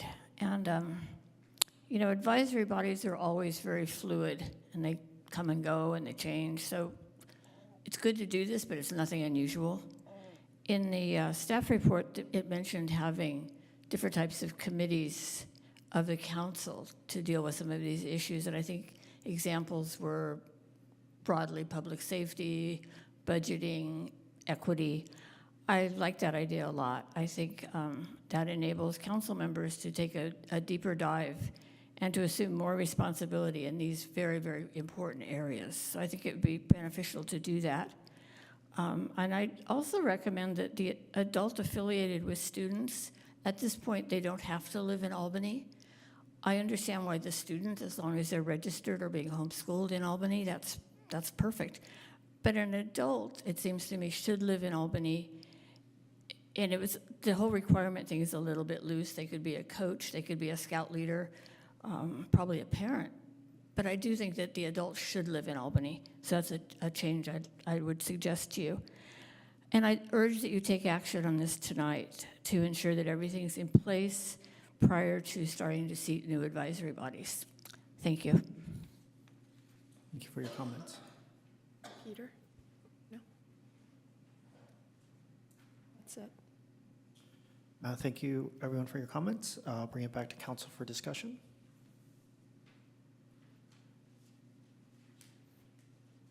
Well, I agree on the need for a financial advisory subcommittee of the council, given what's going on with Golden Gate Fields, given the unfunded pension liability.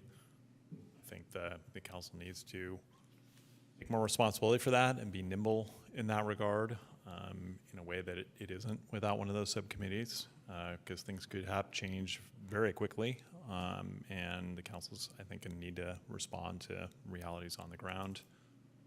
And obviously that's been recommended. I would suggest that it would be redundant to have a council subcommittee and have a financial advisory committee, so that we would sunset the financial advisory committee and have a council subcommittee. I know I have numerous ideas of how to raise revenue, many of them not raising taxes, that are somewhat legally complicated, as it turns out, and that's not really something that I have a mechanism to communicate to a financial advisory committee, but would like to actually be able to discuss it with another council member and with the city attorney, and be able to bring those ideas to the council in a more fleshed out form.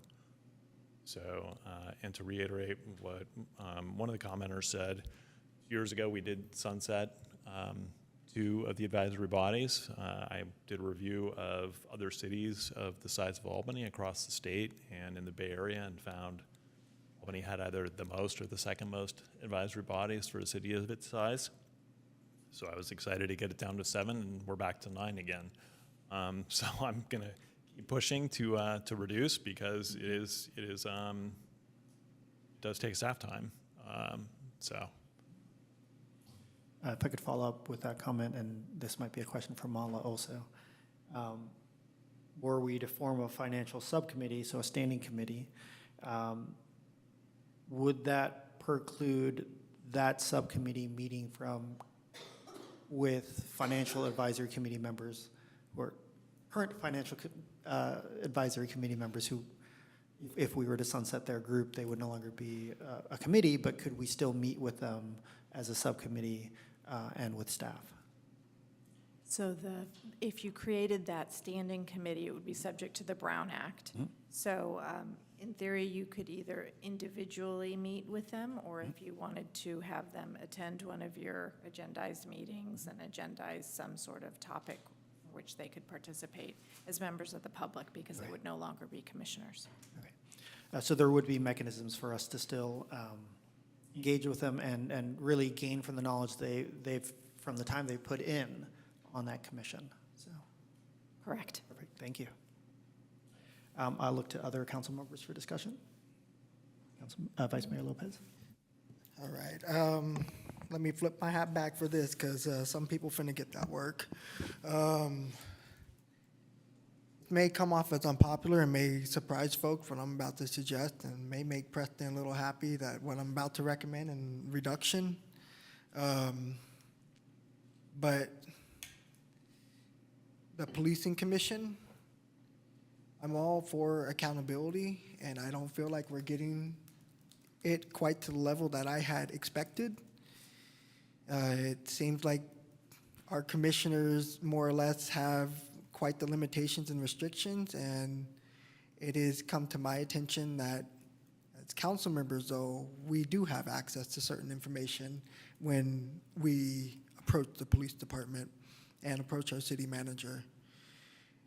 So I am proposing, and it's not just for that reason, I'm going to give another follow-up reason, but I am proposing that we sunset the policing commission and create an ad hoc group on, ad hoc committee on city council that will take the police department to task and will hold them accountable.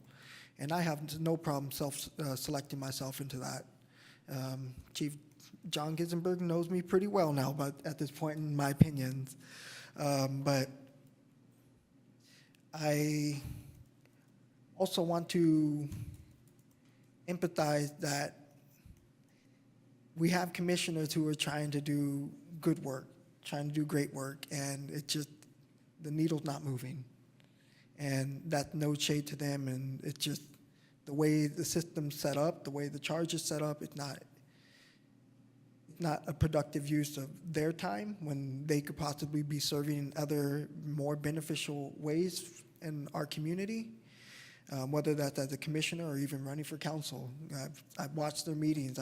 One of the commission meetings I watch very closely, consistently. I'll also just want to stress too that when we have officers or folks from the police department here, it takes away from their ability to respond to things that are happening out there. I'm very concerned about violence in our community that may rise due to a federal election, and it's not the violence some of you may be thinking. I'm concerned about rises in domestic violence. We deal with the litany of that inside the UC Village, and I'm sure Albany proper is no different. But I also have deep concerns because we are on the cusp of having someone inaugurated at the federal level who is completely hostile and vile towards women. And knowing that there's potentially one less officer to respond to something in a timely manner if something is happening doesn't sit well with me, because similar to what we talked about earlier, these are not issues that happen because one person was elected. These issues become more exposed. And I'm going to share another personal bit, but this is going to explain why, and I think it's going to give a good reason, understanding why I would prefer an officer of our police department being out there. And many of you know me, you know I'm not the biggest fan of policing and police department. But when a young boy gets away with saying he's going to rape my daughter, and he's able to walk around town, and that's perfectly fine, not just her, and says it to her friend in class at school. When something like that happened, that tells me there are young, disgusting folks in this community who do not have an ounce of fear about the actions that they say they will commit. And if we have one less officer out there to maybe prevent something from happening, not just to my daughter, but to anyone else, child specifically, I'm not going to let that sit well with me. So you all are free to disagree with me if you want around the policing commission, but I'm not going to go down easy because that troubles me. Us on council are also aware that we do not have a full police staff. Again, in my ideal world, we wouldn't need police, but I can't live in an ideal world. I live in reality right now of what we're about to encounter come January and what has been happening. So apologies if that, my personal bit was a bit triggering for anyone listening in, but those are the realities for folks in this community. And I think, unfortunately, with the policing commission, if we have 1 to 2 less officers out there in the evening hours when things are probably most prevalent or most likely to happen, we are doing a disservice to our community and the most vulnerable, again, if we do not have folks there to provide adequate response time. Whether it doesn't need to be an extreme case like that. It could be a car accident. It could be something that just happened on the sidewalk, but we need folks to respond in a timely manner, because I don't want one of those situations where damn if I do, damn if I don't, but we certainly need to reassess that. And I think it's not the best use of our commissioners' time and of folks in our department. So hopefully that, for Councilmember Jordan, gives some opening to perhaps sunsetting one of the commissions.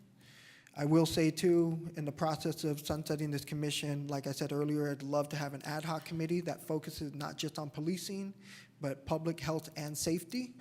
That way that ad hoc committee could make headway on reintroducing a new committee or a new commission that focuses on that focuses on the folks that we've seen earlier from CERT. We need to be ready for disasters that come our way. We are in a climate crisis. We just dealt with a wildfire just less than 2 miles away from us over at the border of Oakland and Berkeley. We need to be ready for that. We are constantly told that the next big earthquake going to come, and I always jokingly say the one in '89 happened when I took my first step as a baby. And that scares me that we as a small community, though, are not giving that much attention to something that needs way more priority right now. I'm not saying our police department is perfect, no department perfect, no council member perfect, nothing and no one is perfect. But I think we need to be investing our resources and our time into things that are really pressing at this time. It doesn't mean that I certainly won't hold the police department accountable if necessary. Whenever I hear or come across any inappropriate or improper behavior, thankfully that hasn't been the situation during my tenure. But again, the point served. I think it's best, as I can say this concisely, sunset the commission, create an ad hoc committee on council that could strategize on a more impactful commission that focuses on policing, fire, health and safety, disaster preparedness, the whole 9 yards. I think that's where our community members can also make a much better and bigger impact as well. But that would require better strategy and better communication, which are with our city staff. So I don't want to just come here and say, let's create a new commission right now. I don't want to ram that through. So I'll stop for now. And like I said, I am ready to die on that hill. Can I ask a clarifying question, just to make sure? So you are asking for an ad hoc committee that's public, health, and safety, which would include oversight of policing? Yes, so ad hoc committee that comprises the public health and safety, includes the police department, fire department, anything that has to do with disaster preparedness, et cetera. We could hash that out at a later time. Just tracking what subcommittees are being proposed. Councilmember Tiedemann, did you have? Yes, thank you. Thank you, Vice Mayor, for sharing that personal experience, and I'm sorry that happened to your daughter, but I appreciate you bringing it to the council and informing your policy suggestions. I think I would be broadly supportive of both your suggestion and that of Councilmember Jordan.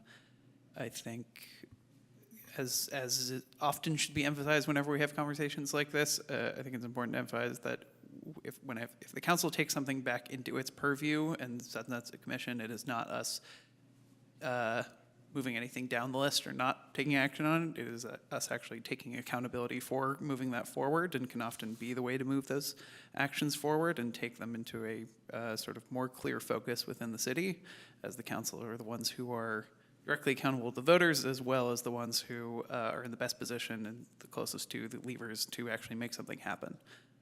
Putting something in the hands of an advisory body or a commission can often be a way to get public engagement and have people as a part of the process, but it can also be a way to distance that from the levers of power that actually decide how things happen. So I think in both these cases, it does make some sense to move, our finances that's a core part of the city that enables everything else we do, and something that we as council members are in charge of purview over. So I think having a standing committee related to that makes sense. On policing, I agree with the Vice Mayor pointed out, I think there are some difficulties there that the people on that commission will probably be the first to point out. And that's not to say nothing to the hard work that they've done and the difficulties they've tried to work through, or the intent there. But I think it makes sense for an ad hoc or even a standing committee to explore that. I think also locating that more with council lets us discuss some sort of broader policy objectives, such as how do we get back to a point of having crisis response, which is the thing we had, but don't have anymore through no fault of our own. That was the service could no longer be provided by its service provider, but is something we should keep exploring of how we can get back and do it a long-term way. I think that's it for now.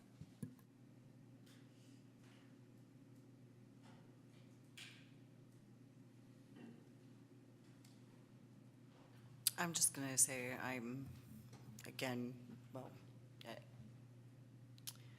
sorry that happened to your daughter. That's awful.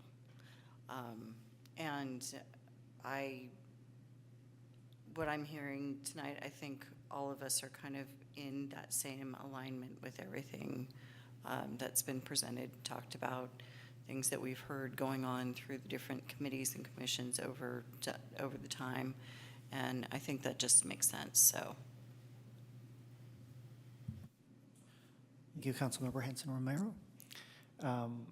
Thank you, council members and Vice Mayor, for your comments and recommendations.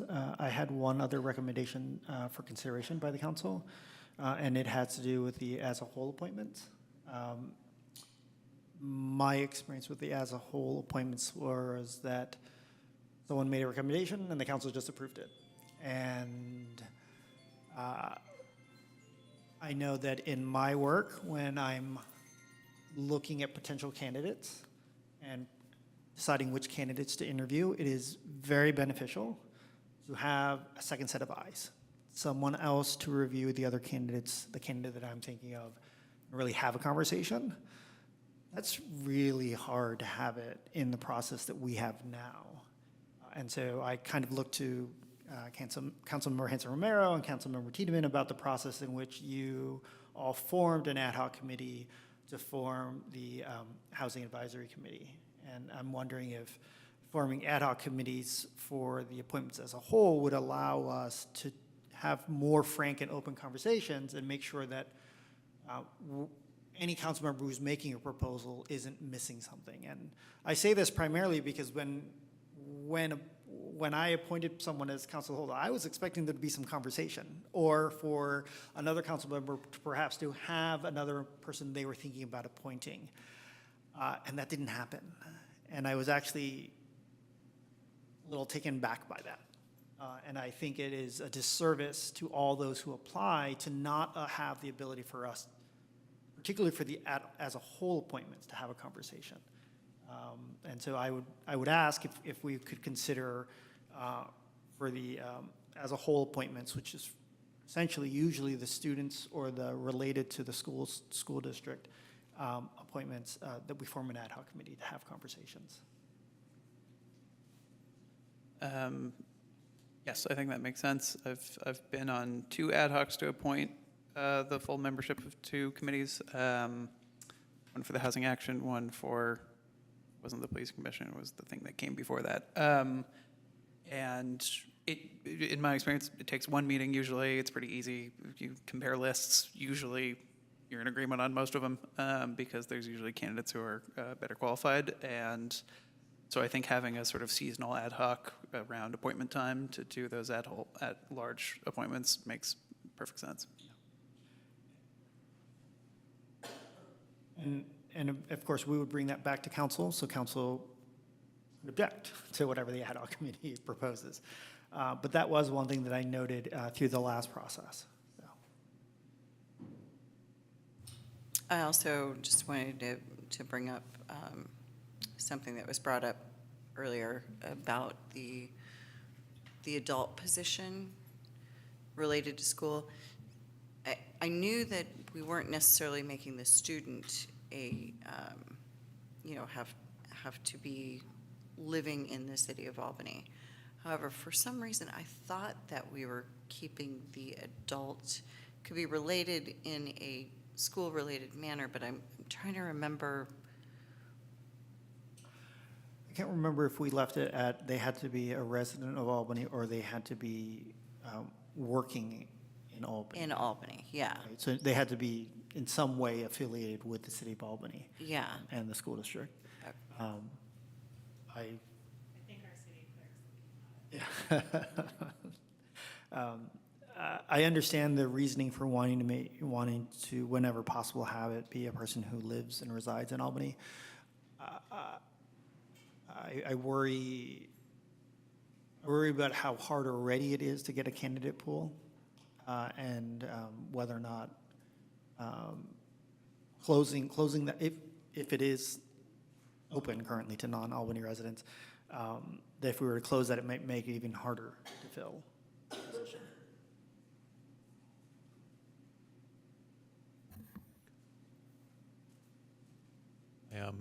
I also wonder, as a practical matter, maybe this would be a direction to bring back information on, having done this for 2 years, what is the, how many of the people that are serving in those at-large seats, both students and the student or adult position, are not Albany residents, just to see what that is. And I'm still interested in people who don't live in Albany, but if they work in Albany, if they're coaches in Albany, serving, because I think that could bring a very useful perspective on the city. It takes me back to, unfortunately, sort of a racial characterization project that didn't work out. And one of the things I learned from that was, some good reason hold over negative opinions of Albany in certain communities outside of Albany.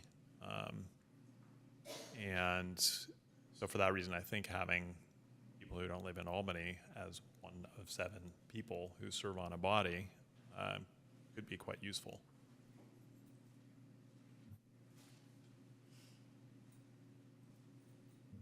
So per the resolution that council adopted, it says one appointment made by the city council as a whole to be filled by a high school student attending a high school within the city of Albany. Then one appointment made by the city council as a whole to fill by either a high school student attending a high school within the city of Albany or an adult affiliated with students at the school level within the city of Albany. So it didn't specify resident.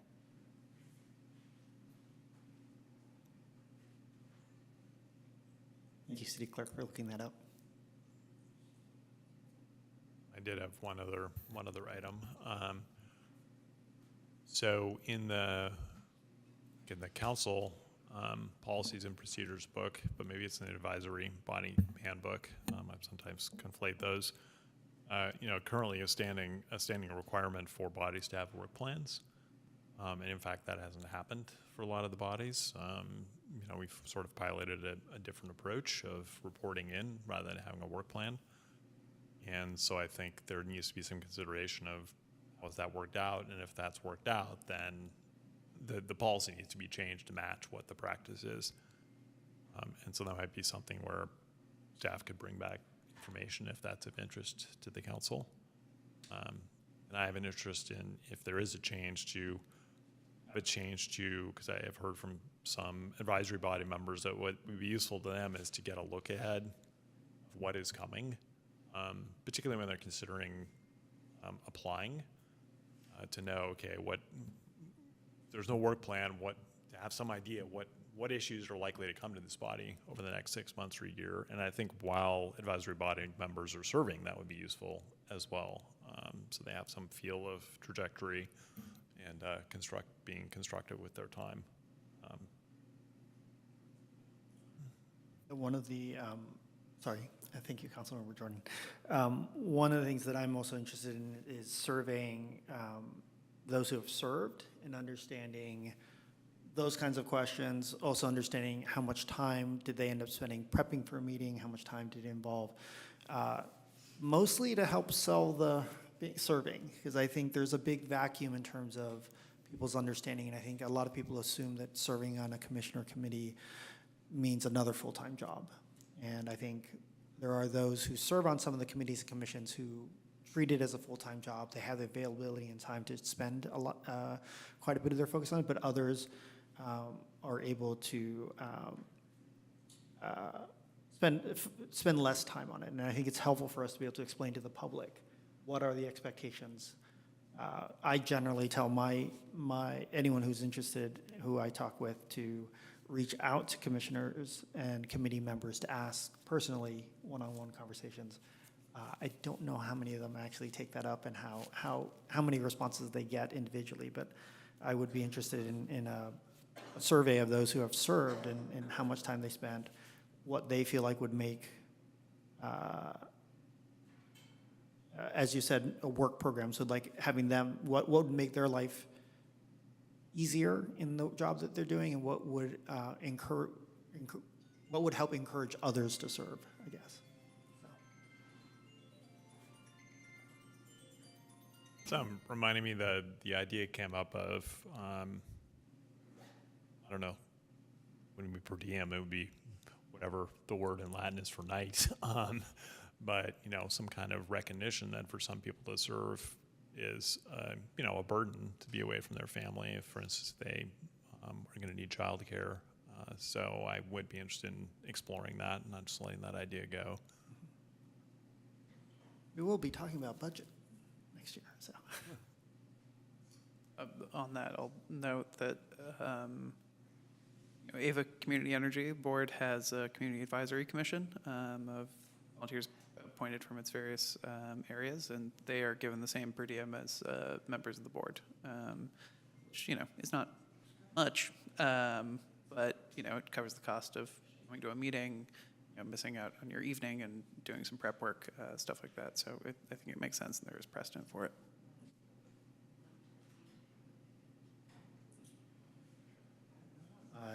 Look to council members who are, I think we probably should be making motions on some of the things that have been talked about. So I'll look to council members for motions. I would appreciate if we broke it into pieces as opposed to one giant motion. Oh, I wanted to do one big one. I was cutting you off at the pass on that one. Yeah, fair enough. I will move that we sunset the Finance Committee and form a council standing committee, a council standing Finance and Budget Committee. I'll second that. Mayor Mickey? Yes. Councilmember Hanson Romero? Yes. Councilmember Jordan? Yes. Councilmember Tiedemann? Yes. And Vice Mayor Lopez? Yep. Motion carries. You need people on it? I don't. For the establishment of a standing committee, we'll come back with a resolution and clarify the charge and whatnot. I will then move that we sunset the policing commission and form a council public safety ad hoc committee. I second. Just to clarify, it would be an ad hoc committee to define the scope of the standing committee, or are we just creating a standing committee? I'm going to look to the vice mayor to be sure of what he intended. Creating a standing committee, that standing committee would do the exploration of whether it's even feasible to recreate another one. But in addition, you would be taking over some of the role that the Sunset Policing Commission was doing. I'll amend that motion to make it sunsetting the policing commission, establishing a council standing public safety committee. That was that ad hoc standing. It needs to be a standing. Yes, I wasn't sure if we had clarified it earlier. The word ad hoc was used and I wasn't quite sure, but we got there. Okay. Vice Mayor Lopez? Yep. Mayor McGee? Yes. Councilmember Hanser O'Meara? Councilmember Jordan?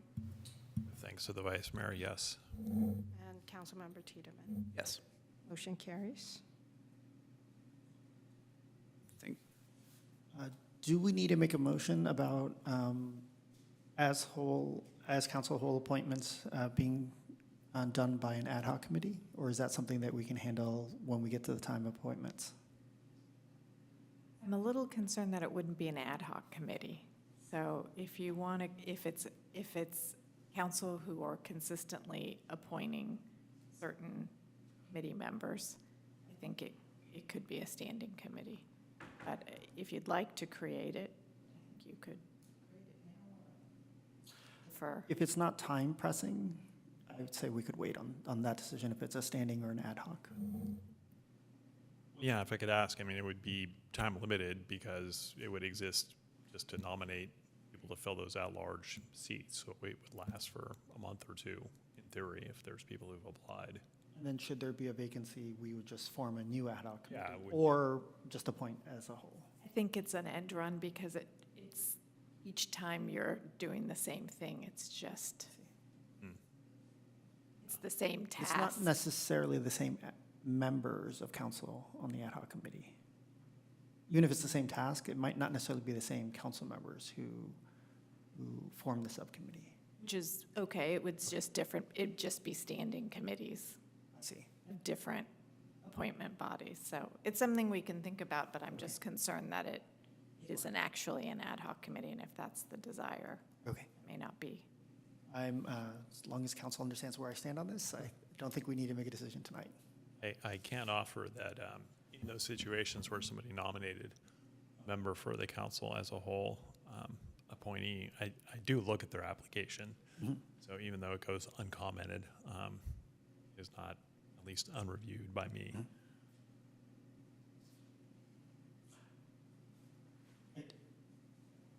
I will say, I think part of the reason for forming a subcommittee is that you can have conversations and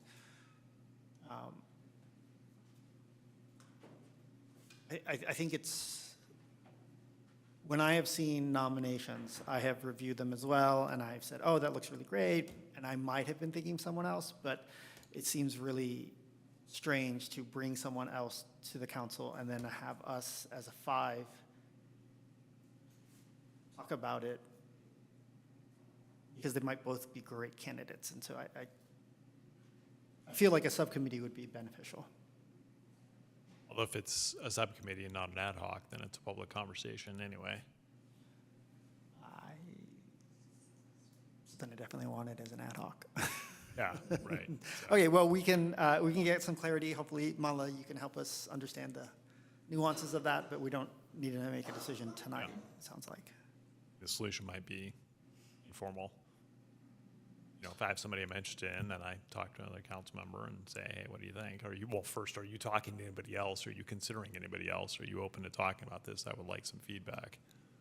Informal would be not subject to the Brown Act. So if one council member spoke to only another council member and we didn't actually create a committee, it wouldn't be subject to the Brown Act. I understand that it's interesting game one has to play as a council member, though, to Yeah, and I mean, be allowed. Have you talked to anyone? But it's all good. Okay. and that would be trying to set something that is culture and de facto rather than de jure. Didn't sound like there were any other motions for tonight. Does staff, do you feel you have enough direction from what we've given you? There was one request you had about expectations advisory body handbook that we did not comment on. Yeah, the work plan part you mean, or the status report. the status, so work plan versus status report. So I don't think we need a motion on Okay. that unless you.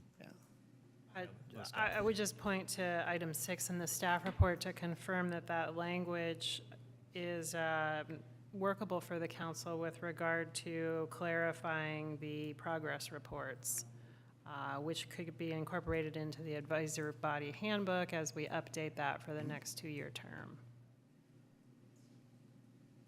Yeah, and so I was unclear with, was the intention that would substitute in whole for the work plan section? Correct, Okay. yes, and the work plans are cited in the advisory body handbook. They're actually not in council policy, which we combed through to find. So Okay. I know how they intermingle in memory, yeah. Yeah, okay. So just to be clear, the question is, does that language look good to substitute for the language on work plans? Okay. Read it. You'll go read it again.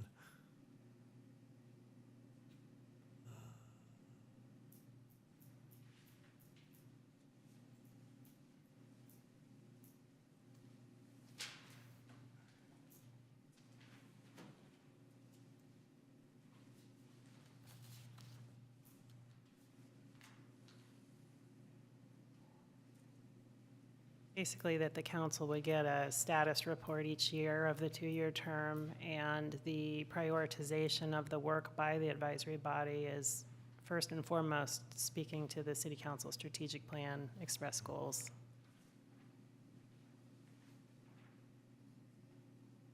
Yeah, so that looks good to me. Then again, I guess with the addition of the look ahead, which I know is not what this is a report to council, but a look ahead for members of the body on some whatever periodic basis makes sense. Often those status report do include something that they wish to work on, Okay. but have not gotten to it yet. Yes, what I had in mind more was staff oftentimes and understandably has a better understanding and knowledge of things that might be coming in 6 months that are not coming from the advisory body itself. It's not something the advisory body members are asking for. It is something that will be coming as work for the advisory body to do, and for them to know that ahead of time, I think is motivating and helpful. Absolutely, and that's well noted. I think we have some more current examples of our staff proactively doing that, serving in the liaison role, including our public works director with pros, really giving them the big picture of the major items that would come from staff. So we will continue to enhance that. So I think having that in whatever language or way you want phrased in the advisory body handbook would be helpful.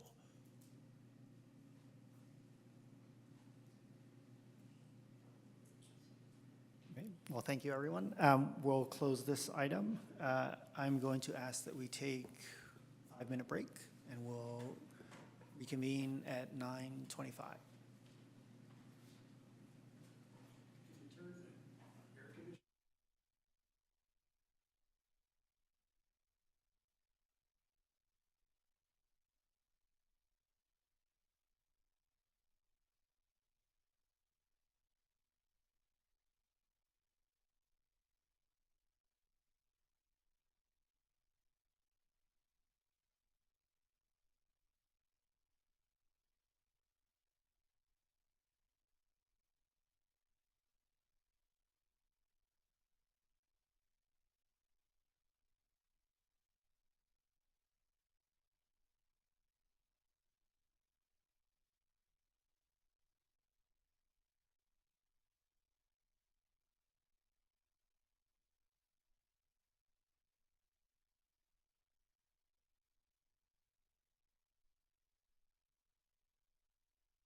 sunset Financial Advisory Committee, sunset Police Commission. They couldn't afford 5 words. Welcome back, everyone. We're going to restart the meeting. We're going to move on to item 11-2, Environmental, Social, and Governance Investment Policy. This is an item Councilmember Demon brought forward. Thank you, Mayor. This is an item to direct staff to develop in consultation with our city investment portfolio manager, environmental and social and governance investment policy, basically a policy governing based on our values as a city, what we do and do not invest in, as well as directing staff to disinvest from certain sectors of our current portfolio and develop a regular process to update the council or a standing committee. I'd recommend we refer this to the newly established Budget and Finance Standing Committee. This item came out of a request from some residents of Albany, some of whom are here. Thank you for your patience and sticking around with us, to ensure that our investments as a city were consistent with our values as a city, that there are things that we may be investing part of our portfolio in that are very much at odds with the policies we try and pursue locally. And we want to scale up our policy and make it consistent. The most obvious of those are our investments in oil and gas producers. We declared a climate emergency recently. We are trying to do everything we can to fight the climate crisis and investing some of our city funds in some of the worst polluters, and the people driving that crisis with fossil fuels does not comport with our approach. Similarly, investment in weapons manufacture, defense spending is not consistent with our goal to reduce violence in the wider world. Those two, I want to be clear, those two are called out because they are broad categories of investment in our portfolio. You can look at our investment, most of which is in, bonds and banks, financial institutions and products, and look that we have about a percent total invested in both of those two industries. So those are easy to take out and identify. The purpose of the development of the ESG policy in detail is to determine the more sticky situations of, there may be industries that are not objectionable in the whole because they are not producing fossil fuels, but may still not be in alignment. And the development of those ESG goals with our portfolio manager is meant to explore those issues and bring back a policy to council that is really actionable and gets into those. So the action before us tonight does not address everything possible. We've gotten some comments to the effect too, but it puts us on the path to doing so. I thank staff for their work in consultation on this and exploring what this would look like and how it would be best to develop it. It's been confirmed to me that this is a possibility that our financial managers can help us do this, and this is something that is implementable. Unless staff has anything to add or anything I forgot, I think that's it.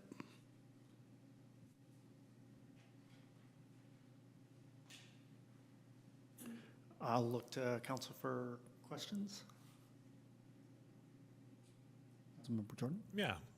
So is the thought to refer this to the subcommittee? It doesn't exist yet, but it's been moved to be created, sort of to flesh it out, or would it be to refer specifically saying divest from these two industries and then consider intermediate cases and bring back policy?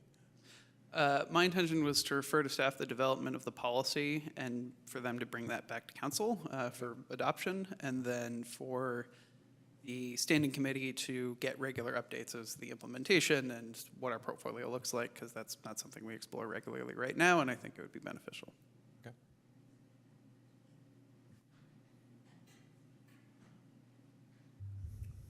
Decide if you have a question, go ahead, because I'm trying to decide if mine's a Sure. comment or question. Yeah, so I was going to ask staff if a motion was made essentially of the nature that is the recommendation that's in the staff report, would that be sufficient direction for you to develop a policy, a draft policy, and bring it back to council? Yeah, absolutely. That the language works well, and the next step would be to develop that policy, confer with our current advisors, and then bring that in substantive shape to the council, and then also incorporate any options, because there still may be decisions to make as you start to fine tune.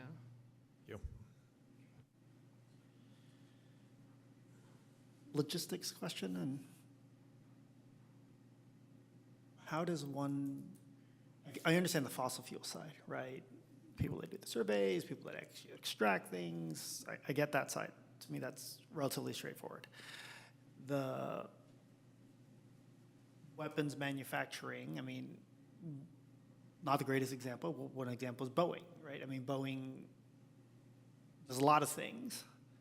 Part of their business is military aircraft or drones or whatnot. And perhaps this is something that gets resolved later and we get more information from the financial advisor, but where is that line drawn? Is it, are we talking, if we're talking about someone who only produces weapons or ammunition, that's pretty straightforward. But there are these other larger corporations which right now Boeing is probably, you've got to be really bullish on Boeing to buy Boeing right now. But, so this is a bad example, but I worry about potential implications for return on investment, which is part of our fiduciary responsibility when it comes to companies that a subsidiary or a small portion of their business happens to be in the weapons manufacturing business. So the category that I'm referring to here was identified in the portfolio that I discussed with staff as aerospace and defense. So yes, Boeing would be a prime example. There, is not a hard and fast way to distinguish those, I think, as I think most people involved in aerospace are also involved in defense. I think I feel pretty comfortable saying that's a pretty hard and fast role.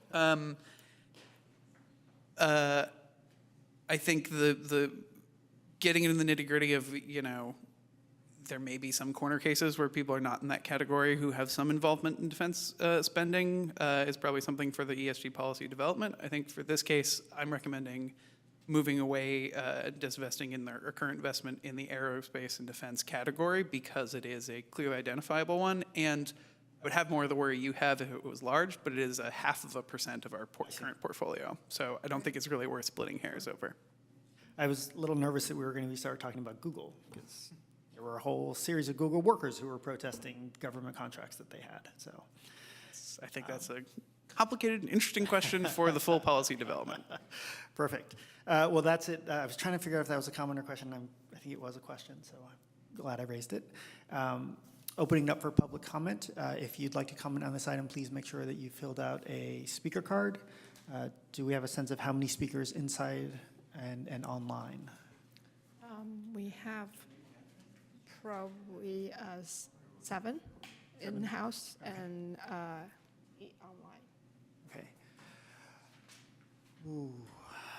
I am usually at that number of people want to reduce the amount of time that we have to speak. I think we have a large number of people who have stayed with us very late. I'm going to ask council to please allow them 3 minutes to speak. Christmas in November.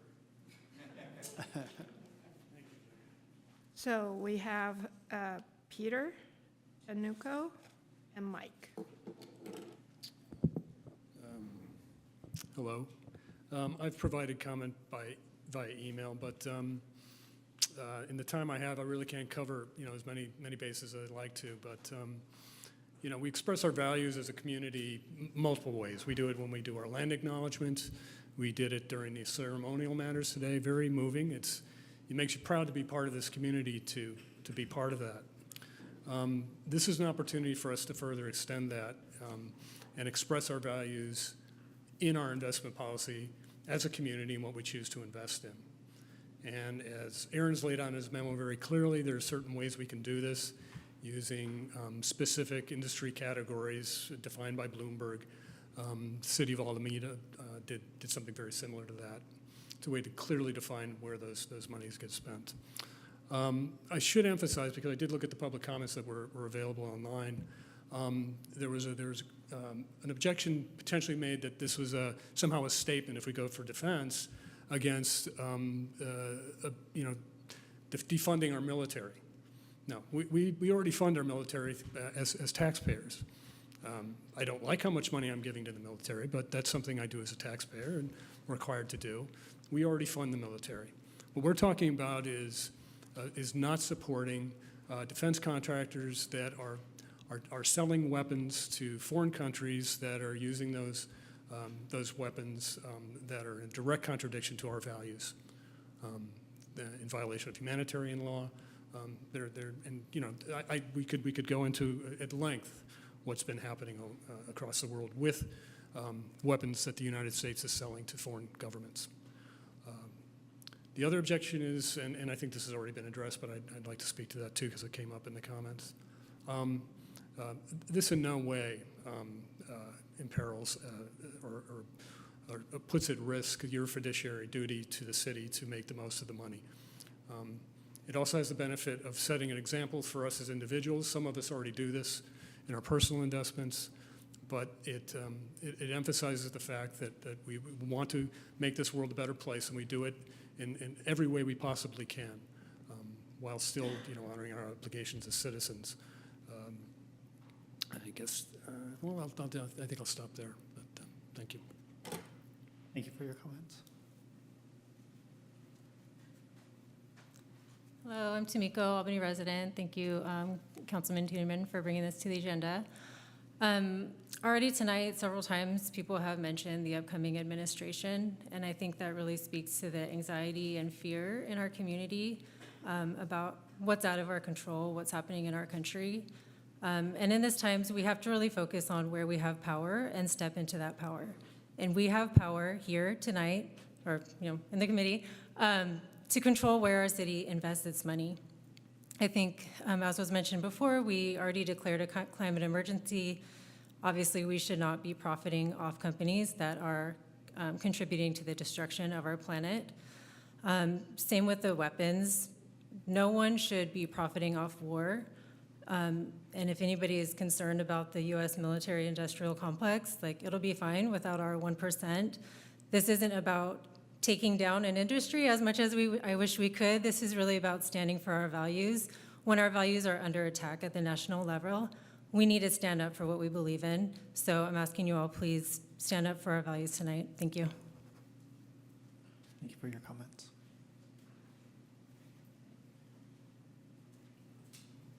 Mike?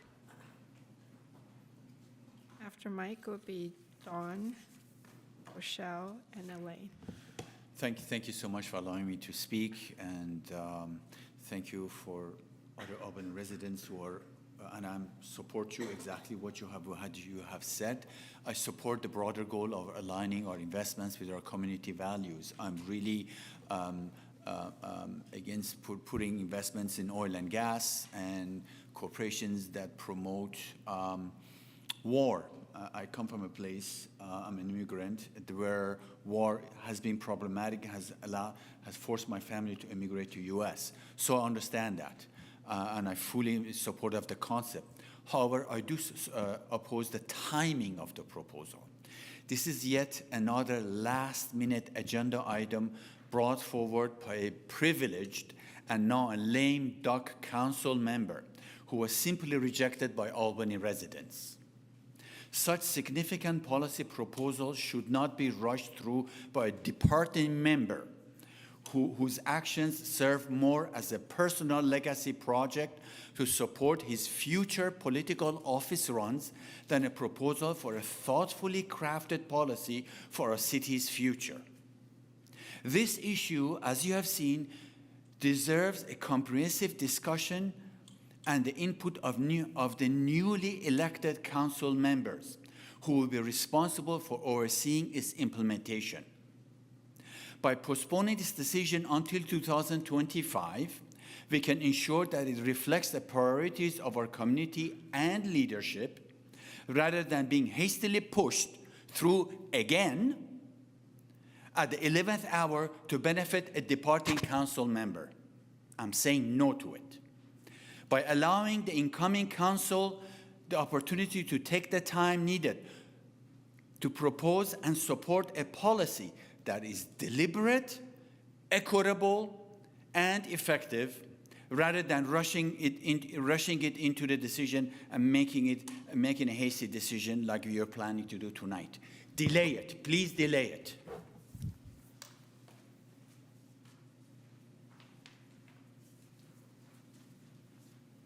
I should have done this earlier. Sorry. Hi.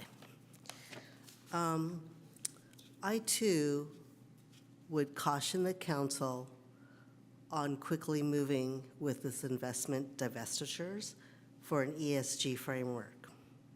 It would be helpful to wait until the fourth quarter or year-end statement comes out from the portfolio manager, because what happens is, as you may know frequently, portfolio managers are frequently changing their investments within their portfolio.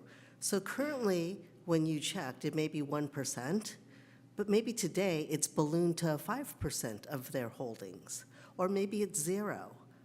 It's better to wait till the end of the year statement comes out and review that statement. That will give you more information to make your decisions of how to proceed. Also, one thing I was wondering is the investment firm that's currently being used, PFM Asset Management, do you know how much they charge for fees for transactions? Because usually when you're buying stock, selling stock within your portfolio, often portfolio managers will charge you a fee.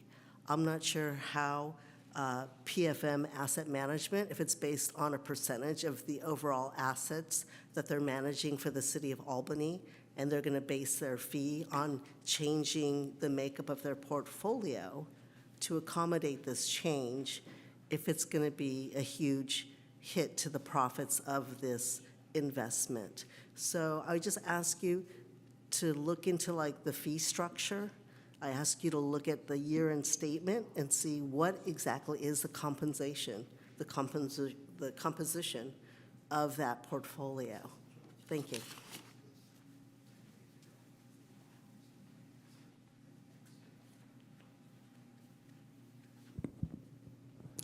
Good evening, Mayor Mickey and members of the council. My name is Rochelle Nason, for the record. I'm an Albany resident.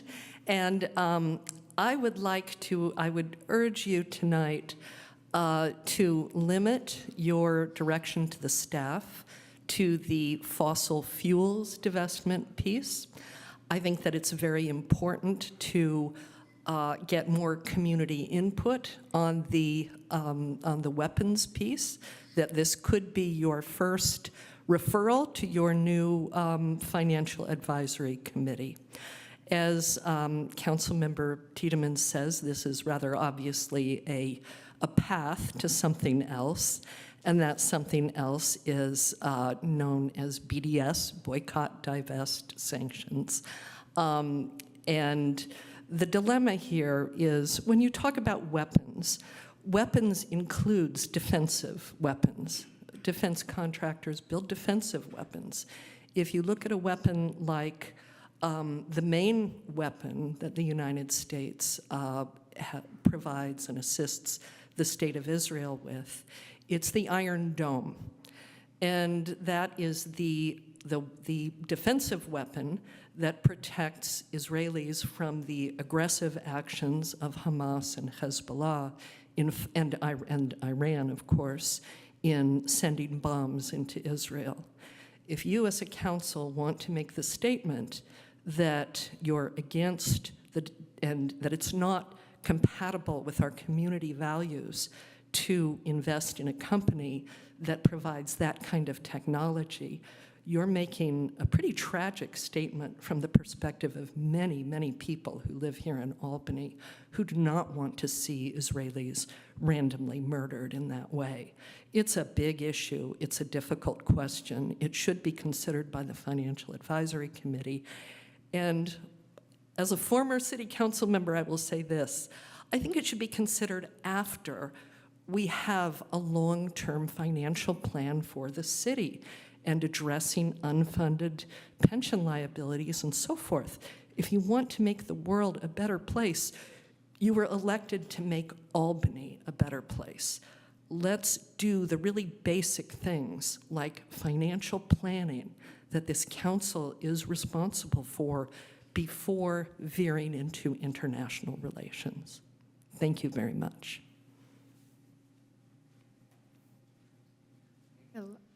Elaine? After Elaine would be Francesco. Hi, good evening, Council. I went door-to-door canvassing for this election, and I noticed that signs placed in front of yards for Preston Jordan and Aaron Teeterman were generally placed in more affluent homes with more expensive cars in the driveway than those for Peggy McQuaid and Jennifer Hanson Romero, which were generally placed in more modest neighborhoods in front of more modest homes. This is an observation and is in no way scientific, but nevertheless, I wanted to understand what I was seeing, so I reached out to someone who had previously served on council to try and understand. The person essentially told me that climate action initiatives in Albany were generally put forward by the wealthy, that working people were working, and that their focus was putting food on the table. Then I had a flashback. I was sitting directly across from Aaron at the Solano Stroll, and he was sitting at the Albany Democratic Club table. During the Solano Stroll, the estimated 100,000 people who passed by saw the face of Aaron Teeterman, and he was the face of democracy in Albany. And I thought long and hard about all the losses that the Democratic Party has recently endured. And if you listen to Bernie Sanders and you listen to Richie Torres, it's because the Democratic Party has lost touch with the working person. They were too busy listening to the fringe. And the fringe, some of them are saying defund the police, some of them are saying from the river to the sea, and some of these fringe folks are very wealthy. So these fringe people actually do not represent the majority of Albany, as we saw in the most recent election. Aaron was not reelected, Preston's position was degraded, and others rose above them. So please do not take Albany backwards. Instead, move Albany forward. And with regard to your investment strategy, think of those who need to put food on the table ahead of international relations. Thank you.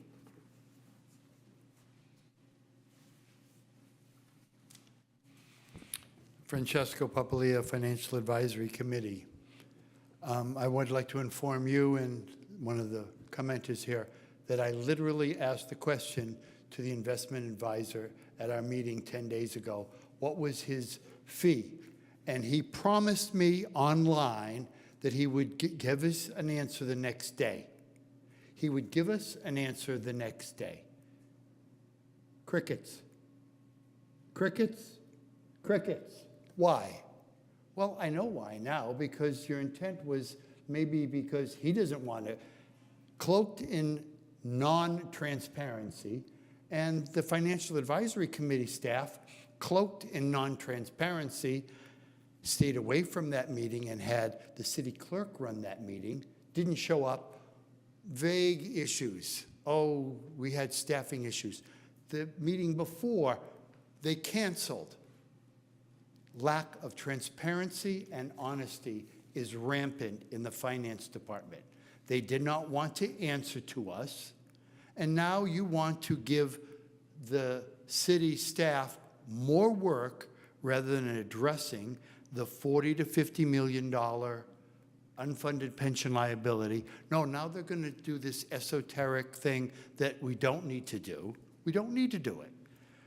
We won't be having the $475,000 from ARB because it's gone. The $250,000 a year from Golden Gate Fields every year, gone.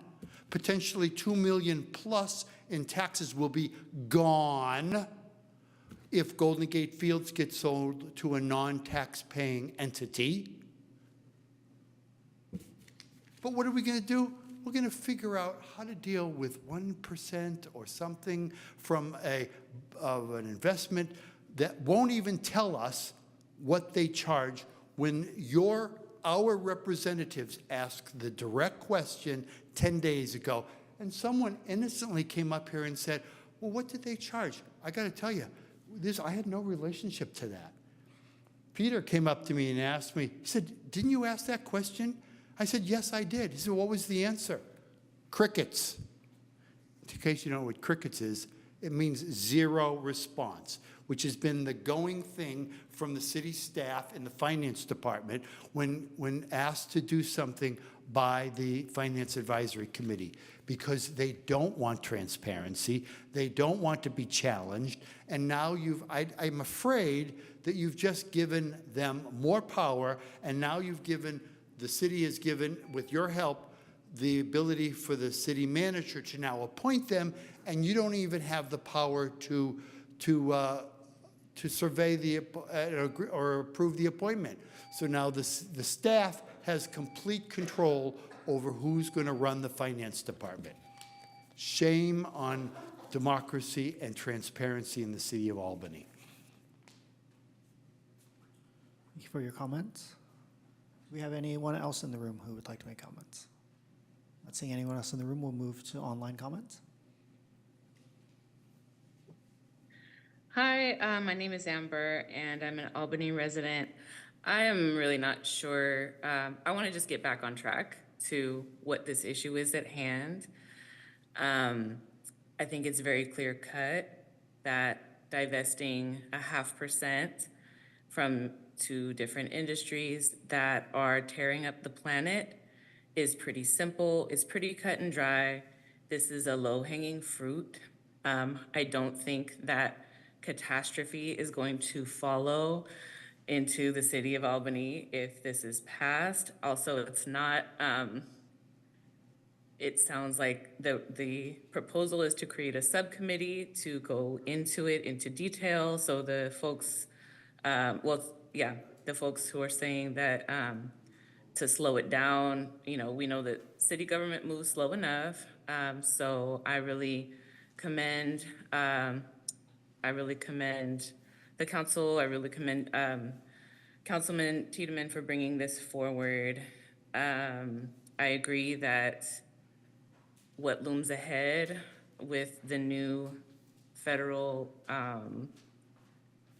with the new presidency coming in is terrifying. And so whatever we can do to maintain our humanity, our care for one another, our care for the planet actually does matter. It really does matter.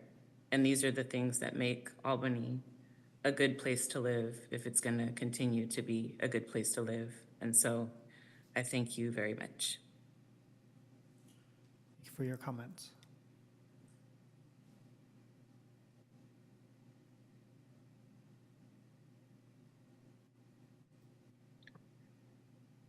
Hi, my name is JJ. I'm an Albany resident. I support Tiedemann's ESG creation of the investment policy. I don't see how it's getting into any kind of geopolitics to choose to divest our discretionary investments from two industries that are actively destroying the planet at a pretty alarming rate. And I think that having the subcommittee explore not just fossil fuels, but also, extractive mining that, while they don't raise CO2 levels as much as fossil fuel industries, are also wreaking ecological havoc in this country as well. We've got plutonium mines polluting the waters of the native peoples of the Havasupai Reservation. Do we really want to be investing in that? So I think having the committee explore some of these wider questions is a good idea. And I think companies like Boeing and Lockheed Martin,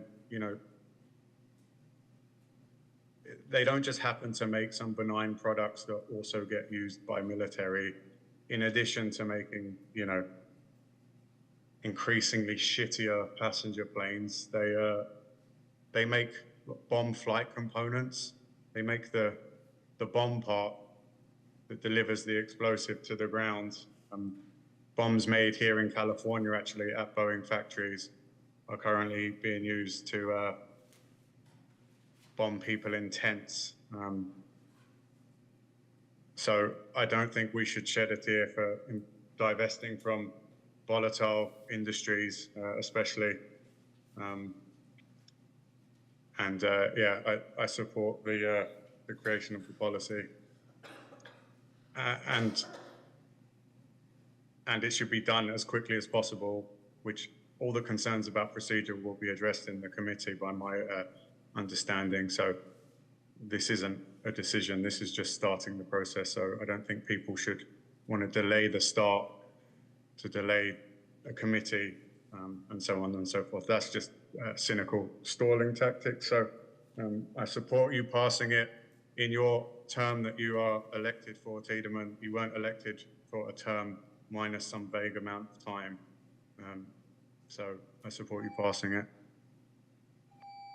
Thank you for your comments.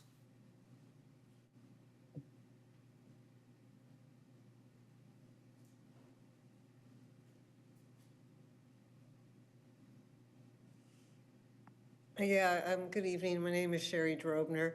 I'm here to say I support the investment policy.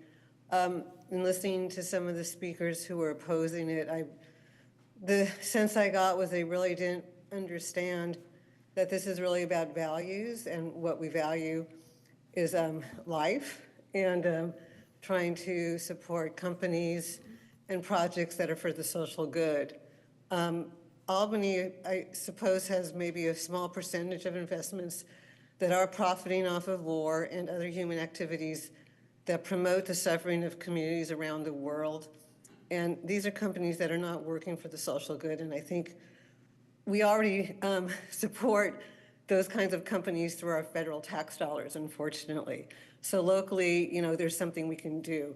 I think it's wise to craft an investment policy that reflects our aspirations towards socially responsible investments, concerned about housing, health, and the environment.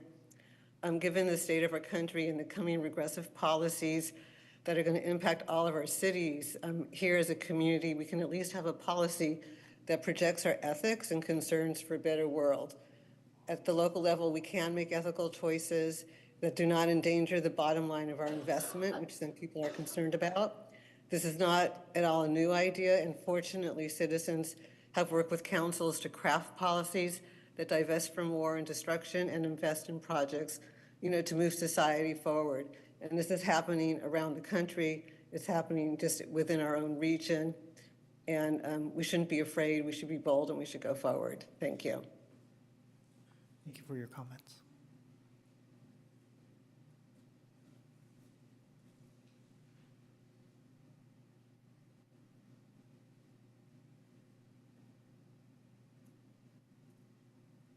Hello, my name is Bob Spies, and I'm an Albany resident. I was delighted to hear the last few comments that I think have all been reasonable by the online participants. Before that, I heard a few personal attacks, diversions, and factually incorrect statements, and I'll resist the temptation to get involved with those, because the important thing here is what this proposal is really about. I think it's the basic responsibility of an ethical community to decide where we want to invest our funds. There are lots of questions to be resolved in doing this, but my understanding is that this proposal is not to do anything rushed or hasty. It's to put in process a way to figure out what makes sense. Let's do the hard work, because we all know it's the right thing. Thanks. Thank you for your comments.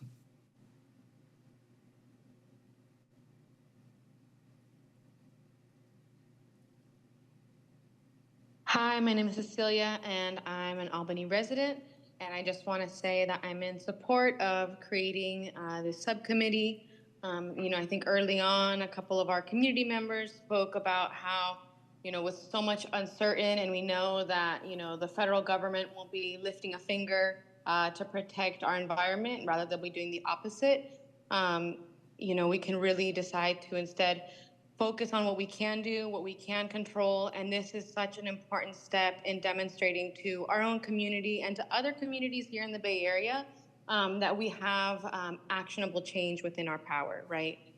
We can take steps as a community to show that our money aligns with our values. As someone who works with youth, I can tell you all that, the youth are extremely anxious about our ecological future.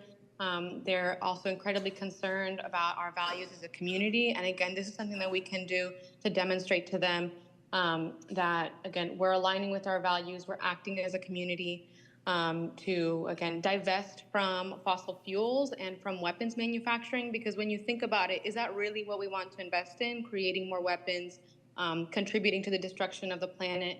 And I do want to really outline and emphasize that weapons manufacturing is actually also one of the leading causes of pollution on this planet, right? The military is such a huge contributor to pollution.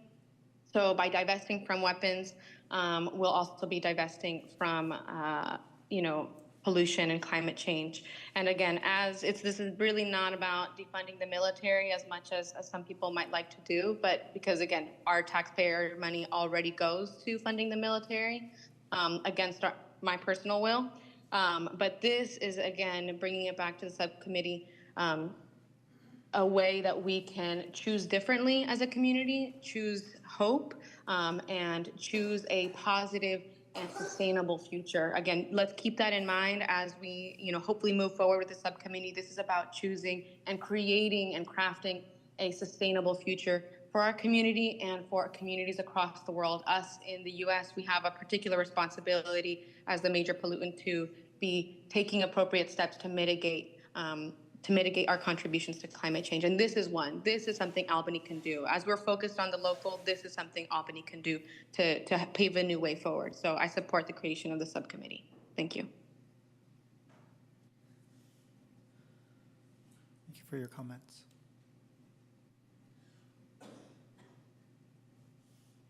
Hi, my name's Ellie. I'm an Albany resident, and I'd like to thank Councilman Tiedemann for putting this recommendation forward and creating this ethical investment policy, the subcommittee to do so. This is the kind of thing that makes me proud to live in Albany. The fact that we're having this conversation and recognizing where we do have power, as many speakers have said, like this is something that we can do as a community to ensure that our money is going to support the things that we actually want. It's important for us to recognize it seems easy for folks to accept that fossil fuels is not something we want to invest in with the destruction of our climate and the climate crisis that we are all living in currently and will be enduring more. Military and the weapons that these companies are manufacturing are a huge part of that, which has been outlined tonight. So I hope folks will think about that and understand that both of these are hugely contributing factors into our own demise. And that's not something that we want to be investing in, right? Like we want to invest in our future, not our own demise. Where we put our money is important. We live in a world that's fueled by money, that's fueled by capital. So it matters. It matters where this little 0.5% might go. This is an incredibly valuable use of our time and our resources for us as a community to be an ethical leader here in the Bay, in the country, which obviously we are in a country that needs an ethical leader at this moment, and we have the power to do this. We have the power to be that, and I really appreciate all of those speaking tonight and all of the many beautiful points that have been shared. And again, I really want to thank Councilman Tiedemann for bringing this forward. Thank you for your comments.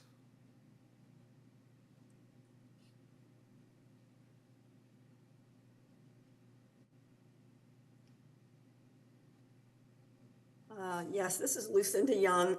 I did send an email to council as well. I first want to really commend Councilman Tiedemann for bringing this before us. And as a previous speaker mentioned, it really makes me proud to live in Albany that we are having this discussion. I completely support his recommendation that staff be directed to look into an investment policy that excludes investment in fossil fuels. We have a climate action and adaptation plan, as well as a climate emergency declaration, and divestment from fossil fuels is consistent with that. There have been a lot of other cities that have already divested, so we should do the same. I think it's really important that we put our money where our values are. I do want to address a comment made by one of the earlier speakers that seemed to suggest that climate action was only a concern for the wealthy. That is, I think, extremely misguided. The climate crisis affects every one of us, wealthy or not, and it affects especially our children and our grandchildren. And it's also very well established that the most impacted are low-income people and people of color. So this idea that is climate action is some concern for the wealthy is very flawed, and I wanted to call that out. And I do have some concerns that I did express in my letter about whether we should move beyond fossil fuels to weapons. And again, we are referring this for staff evaluation. I do have some concerns about that. I wish we lived in a world that did not require a military, but that's not the world that we live in.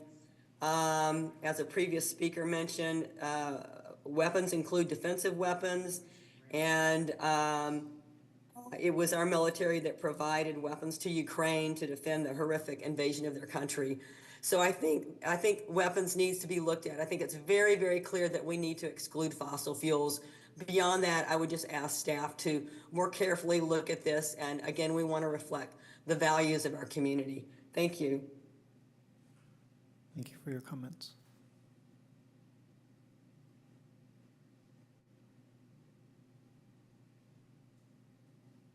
Hello, I just wanted to first of all thank Councilmember Tiedemann. I really appreciate him bringing forward this recommendation. I've been very heartened by my fellow Albany residents who have advocated for fossil fuel divestment. I think I'm correct in assuming that Councilmember Tiedemann is one of the youngest, if not the youngest person on council. And the reason that I speak to this, like many others have, is because we do have a climate catastrophe currently on our hands.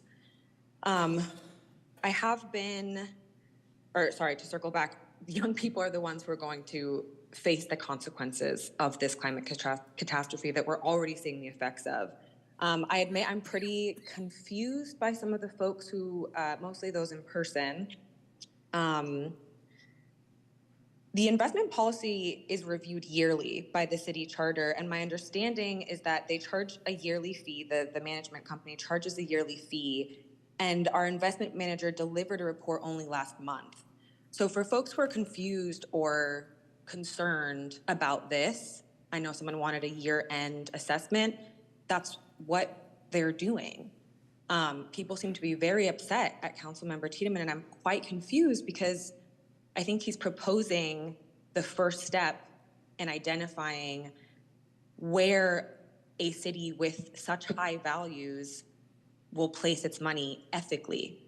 Ethics is at the heart of this recommendation, so I'm genuinely baffled by the folks who have essentially opposed it. As many of my fellow residents have mentioned, we are already in a non-consensual contract with military spending. The U.S.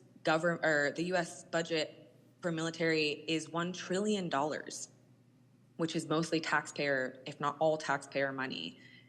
There's nothing that we can do about that, unfortunately, but we do have power here in Albany, and so I would really urge us to do something. I think that having an ethical investment policy is truly the bare minimum, and again, I'm so grateful to live in a city that broaches that subject. Someone said that they wanted a thoughtfully crafted proposal, and I agree, right? That's what this vote is for.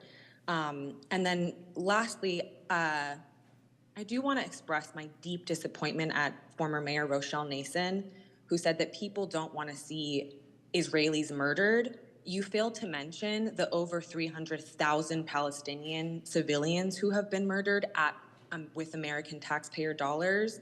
And your omission of them is essentially consent, and that is racist. Thank you so much.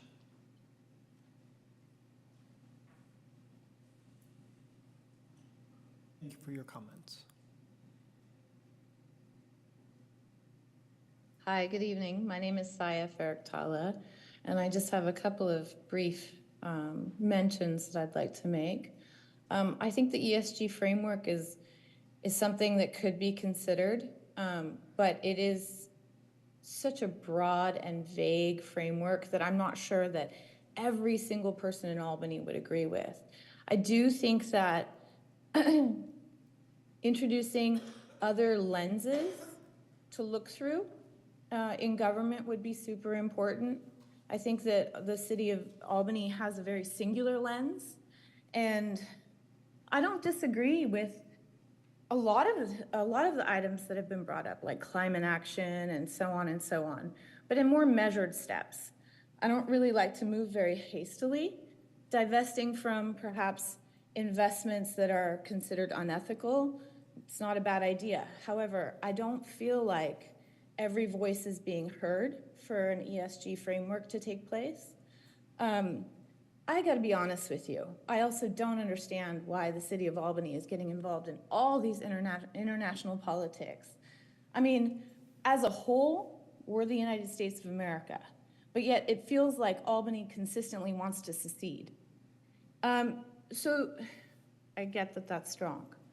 But one thing that I would like to make known, and it's really my last statement, we wouldn't be sitting here if it wasn't for the United States military and our personnel that take care of us.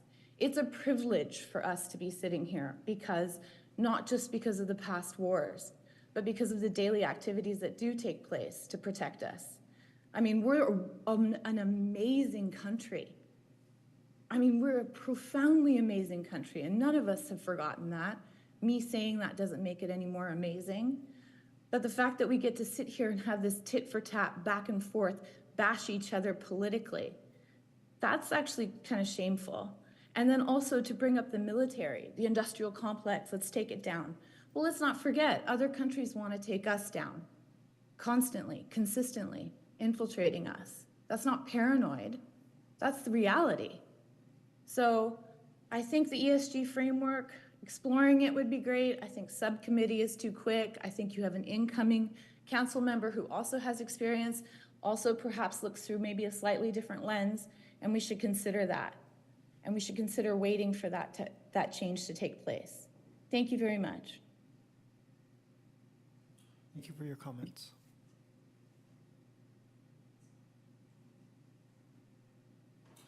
Thank you, everyone in public who participated. I would like to maybe ask Council Tiedemann to respond to one specific thing, which is clarifying the timing. And so there were a lot of questions and concerns about that we were moving very quickly, and what I read from the memo, and I think some you described earlier, was really a deliberate process. And so this is just the first step in many steps before any final decisions are made.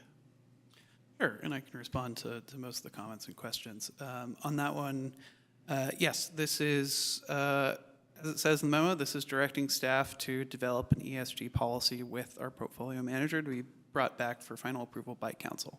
This is not the final action. It does also include moving away as fast as feasibly possible, and I made sure to hedge that with, we don't want to do our fiduciary duties any disservice, but moving away from the lowest hanging fruit. As I mentioned earlier, the two easily identifiable industries that are in our investment portfolio that are, I think, easily agreeable to be not in line with our values.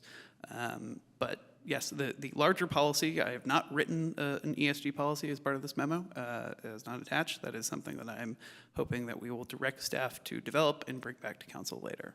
So this is the start of that process, and trying to get a jump on that by moving us away from some easy things quickly and developing the details as we go forward, and bringing that back, not only to full council, but a regular update of a standing committee of the council.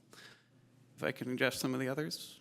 Can I, sticking on the timeline, if I can ask a question of staff, and happy to hear that you don't have an answer. I'm comfortable if you tell me that you don't have an answer, sorry.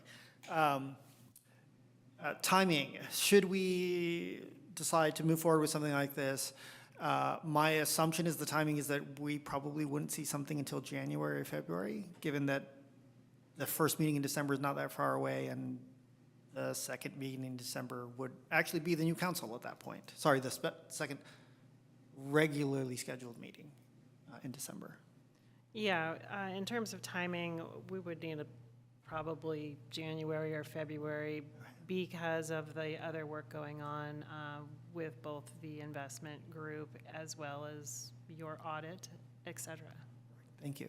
I just wanted that clarification because it emphasizes again that the new council will be the ones that would be reviewing any policy and would be the group that would form a subcommittee. Sorry. Yes, if you could answer the other questions. Thank you. To talk a little more on this, on the timeline issue and where this came from, I want to re-emphasize that this was the result of Albany residents who came to me and wanted to discuss this and wanted to see council consider it. They came to me, say, a month or two ago and asked if this could be an agenda item. I was happy to take it up, and that is a part of my job for as long as I have it, to listen to our constituents and bring matters before this council. And as we've heard tonight, and as I think we've seen in the emails, the vast majority of people we've heard from do support it. So this is not me driving and not at the last minute. As we just noted, this is going to come back to council in a much more robust way. This is the initial action. I also want to respond and point out on the idea that this is a distraction from what our core mission to support our residents. We are very capable of walking and chewing gum at the same time. As we covered on this very same agenda earlier, we have invested in a big way in supporting our residents, the most vulnerable of those residents. And the ARPA money is just one example of those efforts. We are keeping a wide variety of balls in the air at the City of Albany, and I very much thank our staff for all the work they do to do that. This is one thing we can do, and I think we should do, and it does not take away from all of our efforts to provide local programs that help our citizens.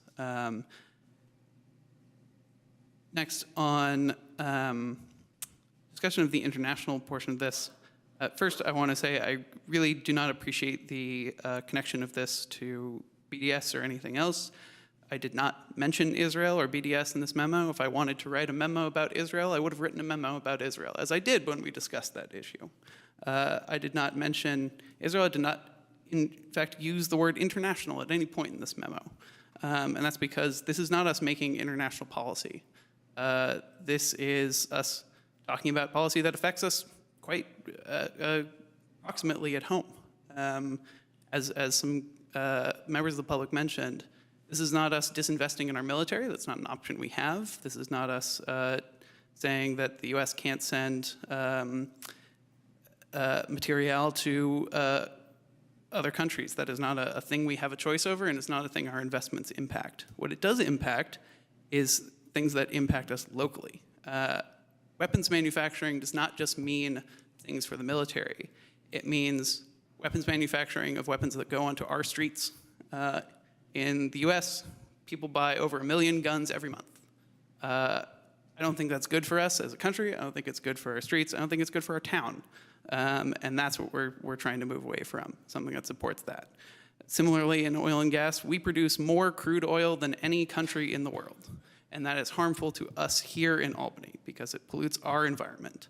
We are talking about moving away from investments in corporations that do harm here in our country, in Albany, in California. We're not talking about international policy. We're talking about making our investments here be aligned with our policies as a city and our values as a city. And I think that's what this does. And I really do not think that it needs to get bogged down in this discussion and the aspersions that are cast about it, about the international situation.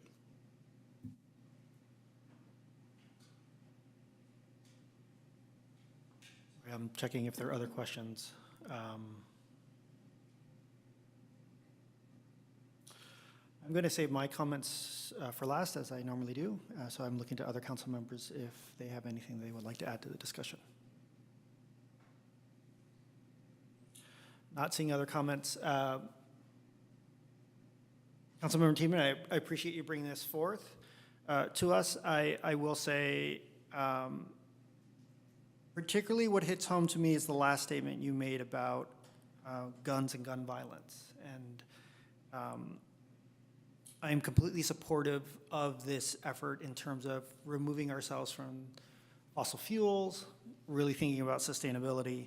In terms of the military side, if the ESG was more focused on not funding those that produce firearms, I would be more comfortable with it. I think, as was raised by others, I think there are times when we need our military businesses to help us defend what we as a nation and which we as a community feel are important.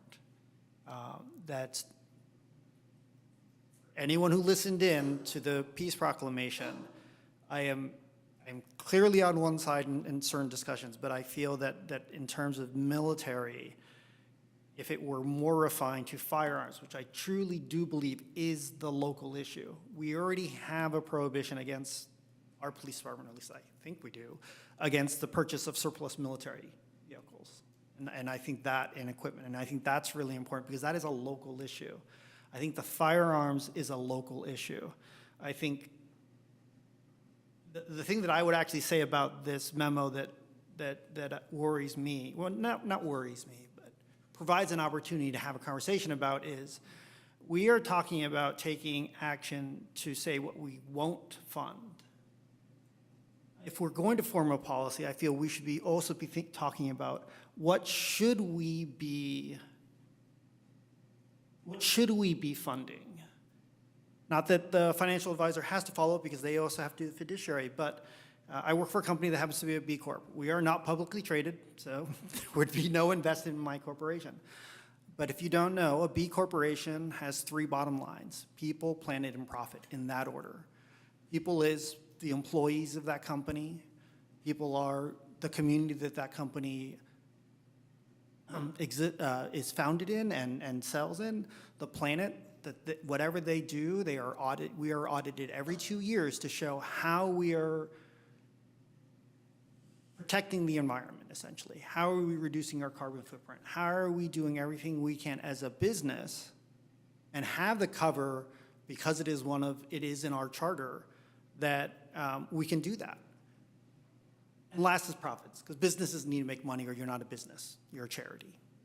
And as an example, a really well-known example would be Patagonia, right? They are in an industry which has to be one of the largest polluting industries in the world, constantly producing new things out of new materials with huge amounts of waste and very little recycling.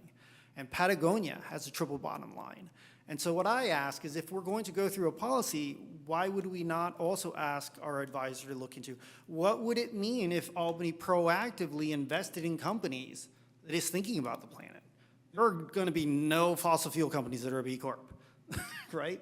And so I appreciate what you brought forward, but I also question, should we be more proactive with this? And I do have concerns about the aerospace and defense industry.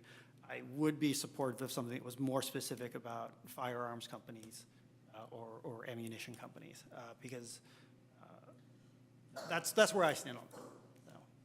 So on the being more proactive, that is the goal of the ESG policy. It guides both what you don't want to invest in and what you want to invest in. It is doing active good and doing good environmental, social, and governance work. I think that is part of it. The other thing I'll say is that I have a lot of questions, but I feel that those questions will be answered through this process. There is, very importantly to me, is the question of the fees. I think a little bit about if this were to move forward in many different ways. I mean, there are already mutual funds out there that invest in the environment, right? That don't invest in companies that are destroying the environment. There are already mutual funds that say we don't invest in certain defense or aerospace or firearms companies. So from a cost perspective, my assumption is that it wouldn't necessarily change the cost structure dramatically. But these are the things that I want to hear from our advisor. How much overhead is this? What are we talking about? What limitations might we be imposing upon ourselves? I'm going to make a motion if that's time. I would move that the council direct staff to draft environmental, social, and governance investment policy with our city portfolio manager for final acceptance by council, move away from our current investments in oil and gas producers and aerospace and defense industries, and develop a regular process for updates to the council's budget and finance standing committee for this process. Second. Councilmember Hanson-Romero. Sorry. So that would be to actually instruct staff to instruct the investment manager to divest from those now. Yeah. Yeah, I would rather have information back on fees and whatnot. I'd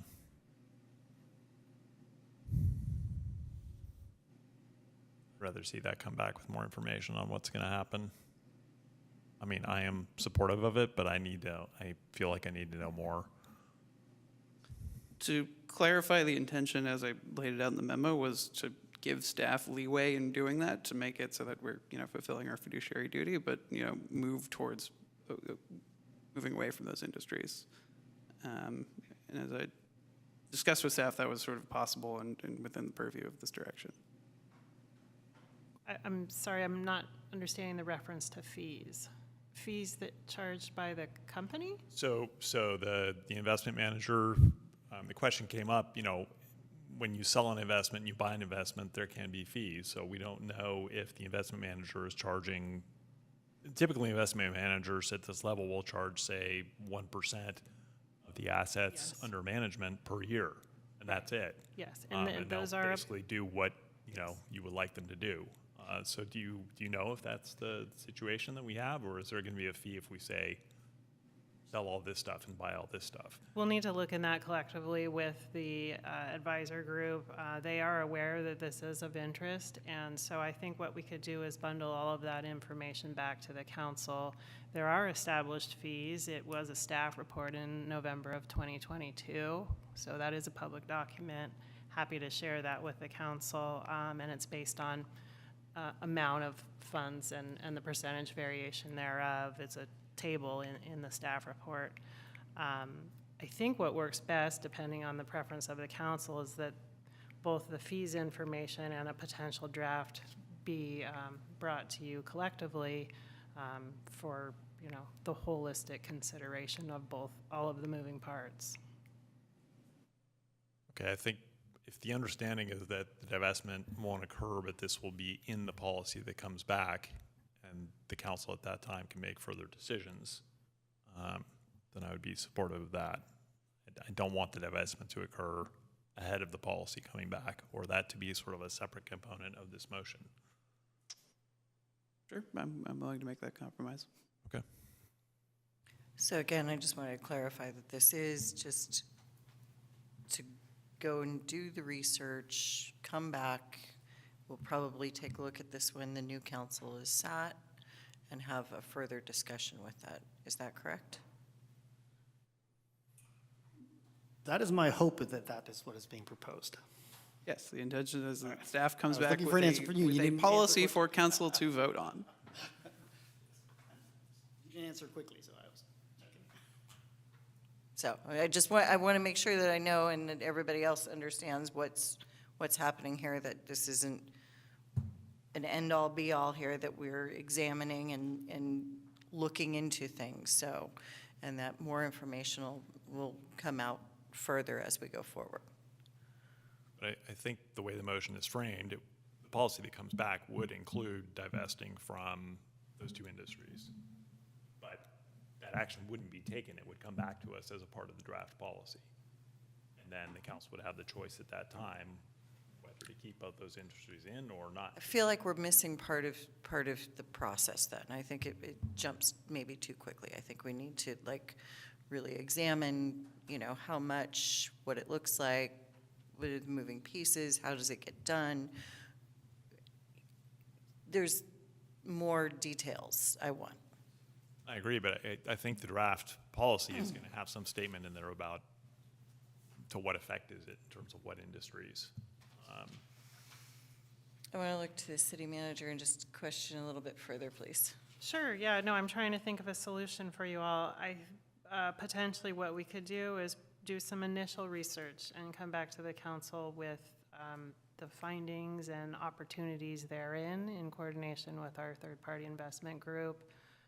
Conceivably, that's a presentation shared between staff and that representative, and then we can have some more question and answer and understand some examples of other ESG policies that have been adopted recently or have been underway for a while and their experience with them. Would that be a helpful next step informationally?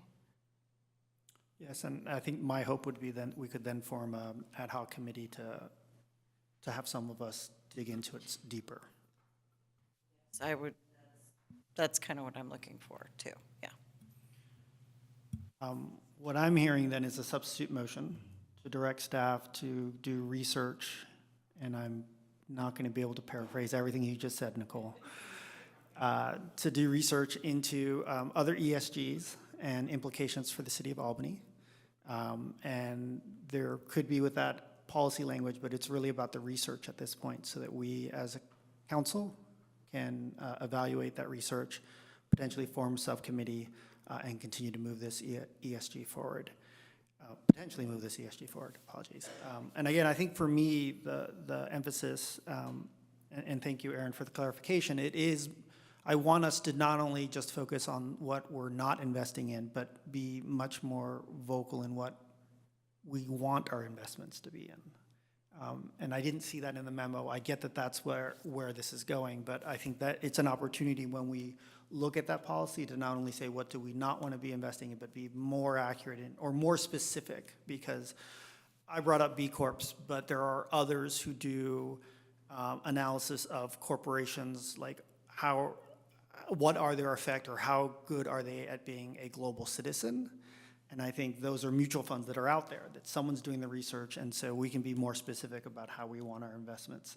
Because I've said this many times, we each as individuals, we as a community, and we as a city have the ability to voice our values through how we spend our money and where we invest our money.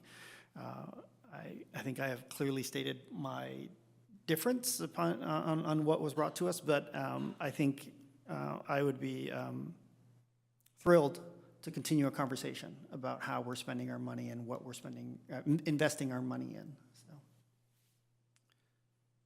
If I can restate or amend the motion, I would move that we direct staff to research and draft environmental, social, and governance investment policy with our city portfolio manager to be brought back to council for discussion and approval at a later date. That capture. yeah, I just want to check. I'm comfortable with that language because I think it's much clearer that it is really about the research and the draft policy. I do want to check with Councilmember Hanson Romero because the draft policy language was not in what you had discussed and is not what Nicole had originally laid out. And so that would be different than what you and the city manager had been. Yeah, I'm trying to stick with this, so. So if I can paraphrase, then it would be everything that Aaron said except not have a draft policy yet. Correct. I would like to move us towards the draft policy and would like to keep that in the motion. I'm not sure if I have a second, but we'll see. Yeah, I mean, I think staff can research various ESG policies that are out there and draft a policy with optionality. So I don't see these as mutually exclusive. We still need a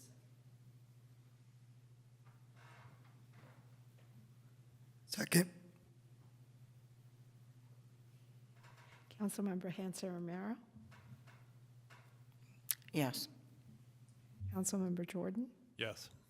Councilmember Tiedemann, Yes. Vice Mayor Lopez, Yep. and Mayor Mickey. No. Motion carries. Again, I think as I stated, I am super excited about this conversation. I am particularly voted no because of the specificity of aerospace and defense. We will continue to have a conversation. That was not part of the motion. Motion, aerospace and defense, just to be clear. So the motion was for them to come back, for staff to come back with an example ESG policy based on research. I guess clarification could be that that doesn't necessarily mean it has to list the industries that we would not invest in. Did not include specific direction on that because of the discussion we had. Okay, well, I already voted, but I won't ask the city clerk to recast votes, but thank you for the clarity. So I appreciate that clarity. I do look forward to further conversations.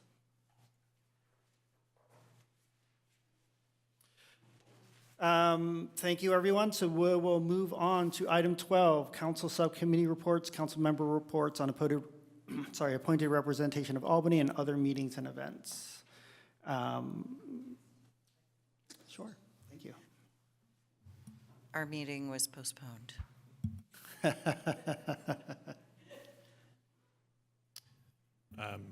The ACTC committee that I serve on met today, but I don't think there's anything particular that needs reporting. Thank you. Vice Mayor Lopez.